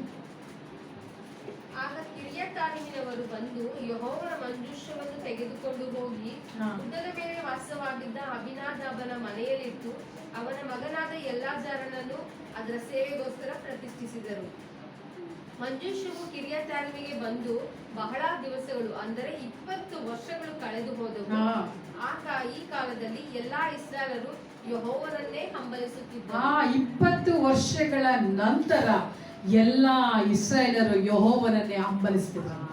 ಹಲ್ಲೆಲೂಯ. ಅವಾಗ ಏನ್ ಮಾಡಿದ್ರು? ಯೆಹೋವನನ್ನ ಹಂಬಲಿಸಲಿಲ್ಲ. ಆದ್ರೆ ಈಗ ಅವ್ರು ಏನ್ ಮಾಡ್ತಿದ್ದಾರೆ ಅಂತಂದ್ರೆ, ದೇವರೇ ನಿನ್ನ ಸಹಾಯ ನಮಗೆ ಬೇಕಾಗಿದೆ. ಏನಂತೆ? ನಿನ್ನ ಸಹಾಯ ನಮಗೆ ಬೇಕಾಗಿದೆ. ಬಾಯಿ ಬಿಟ್ಟು ಇವತ್ತು ಕ್ರೈಸ್ತರು ಕೇಳ್ತಾ ಇಲ್ಲ. ಏನಾದ್ರೂ ಭಯ ಬಂತು ಅಂತ ಅನ್ಕೋ, ಅಜ್ಜಿ ಹೇಳ್ತಾಳೆ, ಏ ಅನಶ್ ತಲಕಿಂದ ಬೈಬಲ್ ಬೇಡ ಅಲ್ವಾ? ಅದಲ್ಲ, ಆಪತ್ತಿನ ಕಾಲದಲ್ಲಿ ಅದೆಲ್ಲ ಅದು ಆಶ್ರಯ. ಆದ್ರೆ ಇಲ್ಲಿ ವಾಕ್ಯ ಹೇಳುತ್ತೆ, 20 ವರ್ಷಗಳ ನಂತರ ಇಸ್ರಾಯೇಲರು ಯೆಹೋವನನ್ನು ಹಂಬಲಿಸಿದ್ರು. ಇವತ್ತು ಕರ್ತನು ಹೇಳ್ತಿದ್ದಾನೆ, ನೀನು ಯೆಹೋವನನ್ನು ಆಶ್ರಯಿಸೋದಾದರೆ, ದೇವರೇ ನನಗೆ ನಿನ್ನ ಹಸ್ತ ಬೇಕು, ನಿನ್ನ ಸಹಾಯ ನನಗೆ ಬೇಕು ಅಂತ ಹೇಳಿ ಆತನನ್ನ ಆಶ್ರಯಿಸೋದಾದ್ರೆ, ಆತನ ಪ್ರಸನ್ನತೆಯನ್ನ ಬಯಸೋದಾದರೆ, ತಿರುಗಿ ಕರ್ತನ ಏನ್ ಮಾಡ್ತಾನೆ ಅಂತಂದ್ರೆ, ಯಾವ ಸ್ಥಳದಲ್ಲಿ ಏನಂತಂದ್ರೆ ನಾವು ಸೋತು ಹೋಗಿದ್ದೇವೋ ಅದೇ ಸ್ಥಳದಲ್ಲಿ ಅದನ್ನ ಜಯವನ್ನ ತಂದು ಕೊಡುವ ಆತನಾಗಿದ್ದಾನೆ. ಆಮೇಲೆ ಇಸ್ರಾಯೇಲರು ಏನ್ ಮಾಡಿದ್ರು ಅಂತಂದ್ರೆ, ಅವ್ರು ಸೋತು ಹೋದ್ರು. ಎಲ್ಲಿ ಸೋತು ಹೋದ್ರು? ಅದೇ ಎಬಿನೇಜರ್ ಅಲ್ಲೇ. ಎಲ್ಲಿ? ಆ ಎಬಿನೇಜರ್ ತಗ್ಗಿನಲ್ಲಿಯೇ ಸೋತು ಹೋದ್ರು. ಅದೇ ಎಬಿನೇಜರ್ ತಗ್ಗಿನಲ್ಲಿಯೇ ಇಸ್ರಾಯೇಲರಿಗೆ ಕರ್ತನು ಜಯವನ್ನ ಆತನು ಕೊಡ್ತಾ ಇದ್ದಾನೆ. ಆಮೇಲೆ ಯಾವಾಗ ಕೊಡ್ತಾ ಇದ್ದಾನೆ ಅಂತಂದ್ರೆ, ಅವ್ರು ಯೆಹೋವನನ್ನ ಆತುಕೊಳ್ಳುವಾಗ. ಹಲ್ಲೆಲೂಯ. ಅವ್ರು ಯೆಹೋವನನ್ನ ಆತುಕೊಳ್ತಾ ಇದ್ದಾರೆ. ಯಾವಾಗ ಯೆಹೋವನ ಮಧ್ಯದಲ್ಲಿ ಆ ಯೆಹೋವನ ಸಂಗಡ ಅವರು ಒಡನಾಟವನ್ನು ಇಟ್ಕೊಳ್ತಾರೋ, ಆಗ ಏನಾಗ್ತಿದೆ ಅಂತಂದ್ರೆ ಅವರಿಗೆ ಜಯವು ಏನಾಗಿದೆ ಅಂದ್ರೆ ಅಲ್ಲಿ ಸಿಗುವಂಥದ್ದಾಗಿರುತ್ತೆ. ನಾವು ಇಲ್ಲಿ ನೋಡುವಾಗ ಇಲ್ಲಿ ನಾವು ನೋಡ್ತೇವೆ, ಇವರು 20 ವರ್ಷಗಳ ಆದ ನಂತರ ದೇವರನ್ನು ಆತುಕೊಳ್ತಾ ಇದ್ದಾರೆ. ಆತುಕೊಳ್ಳುವಾಗ ಇವರು ಯುದ್ಧ ಮಾಡಲಿಲ್ಲ. ಯಾರು ಯುದ್ಧ ಮಾಡಲಿಲ್ಲ? ಇವರು ಯುದ್ಧ ಮಾಡಲಿಲ್ಲ. ಯುದ್ಧ ರಂಗದಲ್ಲಿ ಇಸ್ರಾಯೇಲರು ಇದ್ದಾರೆ, ಫಿಲಿಸ್ಟರು ಇದ್ದಾರೆ. ಫಿಲಿಸ್ಟರು ಏನ್ ಮಾಡ್ತಿದ್ದಾರೆ? ಯುದ್ಧಕ್ಕಾಗಿ ನಿಂತಿದ್ದಾರೆ. ಯಾಕಂದ್ರೆ ಇವರು ಆಲ್ರೆಡಿ 2 ಸಾರಿ ಸೋತವರು ಅಲ್ವಾ? 2 ಸಾರಿ ಏನಾಗಿದ್ದಾರೆ? ಸೋತೋಗಿದ್ದಾರೆ. ಈ ಸರಿ ಇವರು ಸೋಲ್ತಾರೆ ಅಂತ ಹೇಳಿ ಈ ಫಿಲಿಸ್ಟರು ಎದುರು ನೋಡ್ತಾ ಇದ್ರು. ಆದ್ರೆ ದೇವರು ಏನ್ ಮಾಡ್ತಾನೆ ಅಂತಂದ್ರೆ, ಇದುವರೆಗೆ ಫಿಲಿಸ್ಟಿಯರ ಶಬ್ದವನ್ನ ಕೇಳಿ ಇಸ್ರಾಯೇಲರು ಸೋತು ಹೋದರು. ಯಾರ ಶಬ್ದವನ್ನು ನೋಡಿ? ಫಿಲಿಷ್ಟಿಯರ ಶಬ್ದವನ್ನ ಕೇಳಿ ಭಯಪಟ್ಟು ಇಸ್ರಾಯೇಲರು ಸೋತು ಹೋಗ್ತಿದ್ರಂತೆ. ಆದರೆ ಅದೇ ಪಾಳ್ಯದಲ್ಲಿ ಯೆಹೋವನ ಶಬ್ದವನ್ನ ಕೇಳಿ ಫಿಲಿಷ್ಟಿಯರು ಸೋತು ಹೋಗುವಂತೆ ಕರ್ತನು ಮಾಡಿದ್ದಾನೆ. ಹಲ್ಲೆಲೂಯಾ. ಫಿಲಿಷ್ಟಿಯರು ಸೋತು ಹೋದ್ರಂತೆ. ಹಾಗಾದ್ರೆ ಯೆಹೋವನ ಶಬ್ದ, ಯೆಹೋವನು ಮಾತನಾಡುವಾಗ ಶತ್ರು ಸೈನ್ಯಗಳೇನಾಗುತ್ತಂದ್ರೆ ಚದುರಿಸಲ್ಪಡುವಂಥದ್ದಾಗಿರುತ್ತೆ. ಹಲ್ಲೆಲೂಯಾ. ಇವತ್ತು ನೀವು ಯಾವ ಕಾರ್ಯದಲ್ಲಿ ಸೋತು ಹೋಗಿದ್ದೀರೋ ಕರ್ತನ ಹೇಳ್ತಾನೆ, ಎಲ್ಲಿ ನೀನು ತಲೆ ತಗ್ಗಿಸಲ್ಪಟ್ಟಿದೆಯೋ ಅದೇ ಸ್ಥಳದಲ್ಲಿಯೇ ಕರ್ತನ ಸ್ವರ ಉಂಟಾಗುವಾಗ ನಿನ್ನ ತಲೆಯು ಎತ್ತಲ್ಪಡುವಂಥದ್ದಾಗಿರುತ್ತೆ. ಹಲ್ಲೆಲೂಯಾ. ತಲೆ ತೆಗೆದ ಸ್ಥಳದಲ್ಲಿಯೇ ಕರ್ತನಾದ ದೇವರು ಏನ್ ಮಾಡ್ತಾನೆ ಅಂತಾರೆ, ನಮ್ಮನ್ನ ಮೇಲೆ ಕೆತ್ತು ಮಾತನಾಗಿದ್ದಾನೆ. ಆಮೇಲೆ ಹೇಳ್ರಿ, ನಮ್ಮ ಪಕ್ಷವಾಗಿ ನಮಗಾಗಿ ಆತನ ಏನ್ ಮಾಡ್ತಾನೆ ಅಂದ್ರೆ ಕಾರ್ಯ ಮಾಡುವಂತೆ ಎಬಿನೇಸರ್ ಆಗಿದ್ದಾನೆ. ಆಮೇಲೆ ಅದಕ್ಕೆ ಅವ್ರು ಹೇಳ್ತಾರೆ, ಅಯ್ಯೋ ಇದುವರೆಗೆ ಕರ್ತನ ಏನ್ ಮಾಡಿದ್ದಾನೆ, ನಮ್ಮ ಸಂಗಡ ಇದ್ದಾನೆ. ಆಮೇಲೆ ಇಸ್ರಾಯೇಲರಿಗೆ ಎಂತ ಸಂತೋಷ ಆಗಿರುತ್ತೆ ಅಂತಂದ್ರೆ, ನಾವು ಯುದ್ಧನೂ ಮಾಡ್ಲಿಲ್ಲ, ಯುದ್ಧ ರಂಗದಲ್ಲಿ ಹೇಗೆ ಯುದ್ಧ ನಡೀತಿತ್ತು, ಆ ಭಯಂಕರವಾದ ದೃಶ್ಯಗಳು ಏನಾಗಿತ್ತು ಅವ್ರ ಕಣ್ಮುಂದೆ ಇದ್ದಿರುತ್ತೆ. ಯುದ್ಧ ಆದಾಗ ಎಷ್ಟು ಜನ ಸತ್ತೋದ್ರು, ಕಳೆದ ಸರಿ ಯುದ್ಧ ಆದಾಗ 32,000 ಜನ ಸತ್ತೋದ್ರು. ಈಗ ಒಂದು ವೇಳೆ ಈ ತಿಂಗಳಲ್ಲಿ ಕೊರೋನಾ ಬಂತು ಅಂತ ಅನ್ಕೊಳ್ಳೋಣ, ನಾವೇನು ಅನ್ಕೊಳ್ತೀವಿ, ನಮ್ಮ ಮೈಂಡಲ್ಲಿ ಬಂದಿದ್ದು ಬರತ್ತೆ, ಒಂದ್ಸರಿ ಕೊರೋನಾ ಬಂದಾಗ ಎಷ್ಟು ಜನ ಸತ್ತೋಗಿದ್ರು, ಈ ಸರಿ ಎಷ್ಟು ಜನ ಸಾಯ್ತಾರೋ, ಆ ಥರ ಮೈಂಡಲ್ಲಿ ಇಸ್ರಾಯೇಲರು ಬಂದಿರ್ತಾರೆ ಎಲ್ಲಿಗೆ, ಯುದ್ಧರಂಗದಲ್ಲಿ. ಆದರೆ ಆ ಮೈಂಡನ್ನೇ ದೇವರು ಮಾರ್ಪಡಿಸಿ. ಹಲ್ಲೆಲೂಯಾ. ಇವತ್ತು ಕರ್ತನ ಅದೇ ಹೇಳ್ತಾರೆ, ಈ 7 ತಿಂಗಳಲ್ಲಿ ಏನು ನಡೀತೋ ಅದನ್ನೇ ಮೈಂಡಲ್ಲಿ ಇಟ್ಕೊಂಡು 8ನೇ ತಿಂಗಳಲ್ಲಿ ಬಂದಿದ್ರೆ ಅದನ್ನ ನಾನು ಚೇಂಜ್ ಮಾಡ್ತೀನಿ ನನ್ನ ಸ್ವರದೊಟ್ಟಿಗೆ. ಹಲ್ಲೆಲೂಯಾ. ಇವತ್ತು ಆತನ ಸ್ವರವನ್ನು ಆತನ ನಿಮ್ಗೆ ಕೊಡ್ತಾ ಇದ್ದಾನೆ. ಆತನ ಸ್ವರ ಕೇಳುವಾಗ ಶತ್ರು ಸೈನ್ಯ ನಿಮ್ಮನ್ನು ಹಿಂಬಾಲಿಸಿ ಬಂತಲ್ಲ, 7 ತಿಂಗಳಿಂದ ನಿಮ್ಮನ್ನ ಅಟ್ಯಾಕ್ ಮಾಡ್ತಾ ಬಂತಲ್ಲ ಕೆಲವು ಕಾರ್ಯಗಳು, ಅವೆಲ್ಲವೂ ತನ್ನ ವಾಕ್ಯದ ಮೂಲಕವಾಗಿ, ತನ್ನ ಸ್ವರದ ಮೂಲಕವಾಗಿ ಅದೆಲ್ಲವನ್ನ ಆತನ ಸೋಲಿಸ್ತಾ ಬರ್ತಾ ಇದ್ದಾನೆ. ಹಲ್ಲೆಲೂಯಾ. ಅದಕ್ಕೆ ಆತನು ಒಳ್ಳೆಯ ಎಬಿನೇಸರ್ ಆಗಿದ್ದಾನೆ. ಆಮೇಲೆ ಯುದ್ಧ ಬಂದಾಗ ಶತ್ರುಗಳು ಏನ್ ಮಾಡಿದ್ರು ಅಂತಂದ್ರೆ ದೇವರ ಶಬ್ದವನ್ನ ಕೇಳಿದ್ರು. ಹಲ್ಲೆಲೂಯಾ. ಇವತ್ತು ನಿಮ್ಮ ಜೊತೆಯಲ್ಲಿ ಹೋರಾಡುವಂತ ಅನಾರೋಗ್ಯಗಳಾಗಿರ್ಬೋದು, ದರಿದ್ರತನಗಳಾಗಿರ್ಬೋದು, ಯಾವುದೇ ಸೋಲುವಿಕೆಗಳಾಗಿರ್ಬೋದು, ಅದೆಲ್ಲವೂ ಒಂದು ದಿನ ದೇವರ ಸ್ವರವನ್ನ ಕೇಳಿ ಓಡಿ ಹೋಗುವಂತ ಸಮಯದಲ್ಲಿ ಆಗಿದ್ದೇವೆ. ಹಲ್ಲೆಲೂಯಾ. ದೇವರ ಸಮಯ ಬರುವಾಗ ಅವೆಲ್ಲವೂ ಏನಾಗುತ್ತೆ ಅಂದ್ರೆ ಬೇರೆ ಸಮೇತವಾಗಿ ಕಿತ್ತುಕೊಂಡು ಹೋಗುವಂತದ್ದಾಗಿರುತ್ತೆ. ಹಲ್ಲೆಲೂಯಾ. ಅದೇ ಕರ್ತವ್ಯ ಹೇಳ್ತಾನೆ, ನಾನು ಎಬಿನೇಸರ್ ಆಗಿದ್ದೇನೆ. ಆಮೇಲೆ ನಾನು ಸಹಾಯ ಮಾಡ್ಲಿಕ್ಕೆ ಏನಾಗಿದ್ದೇನೆ, ಶಕ್ತನಾಗಿದ್ದೇನೆ.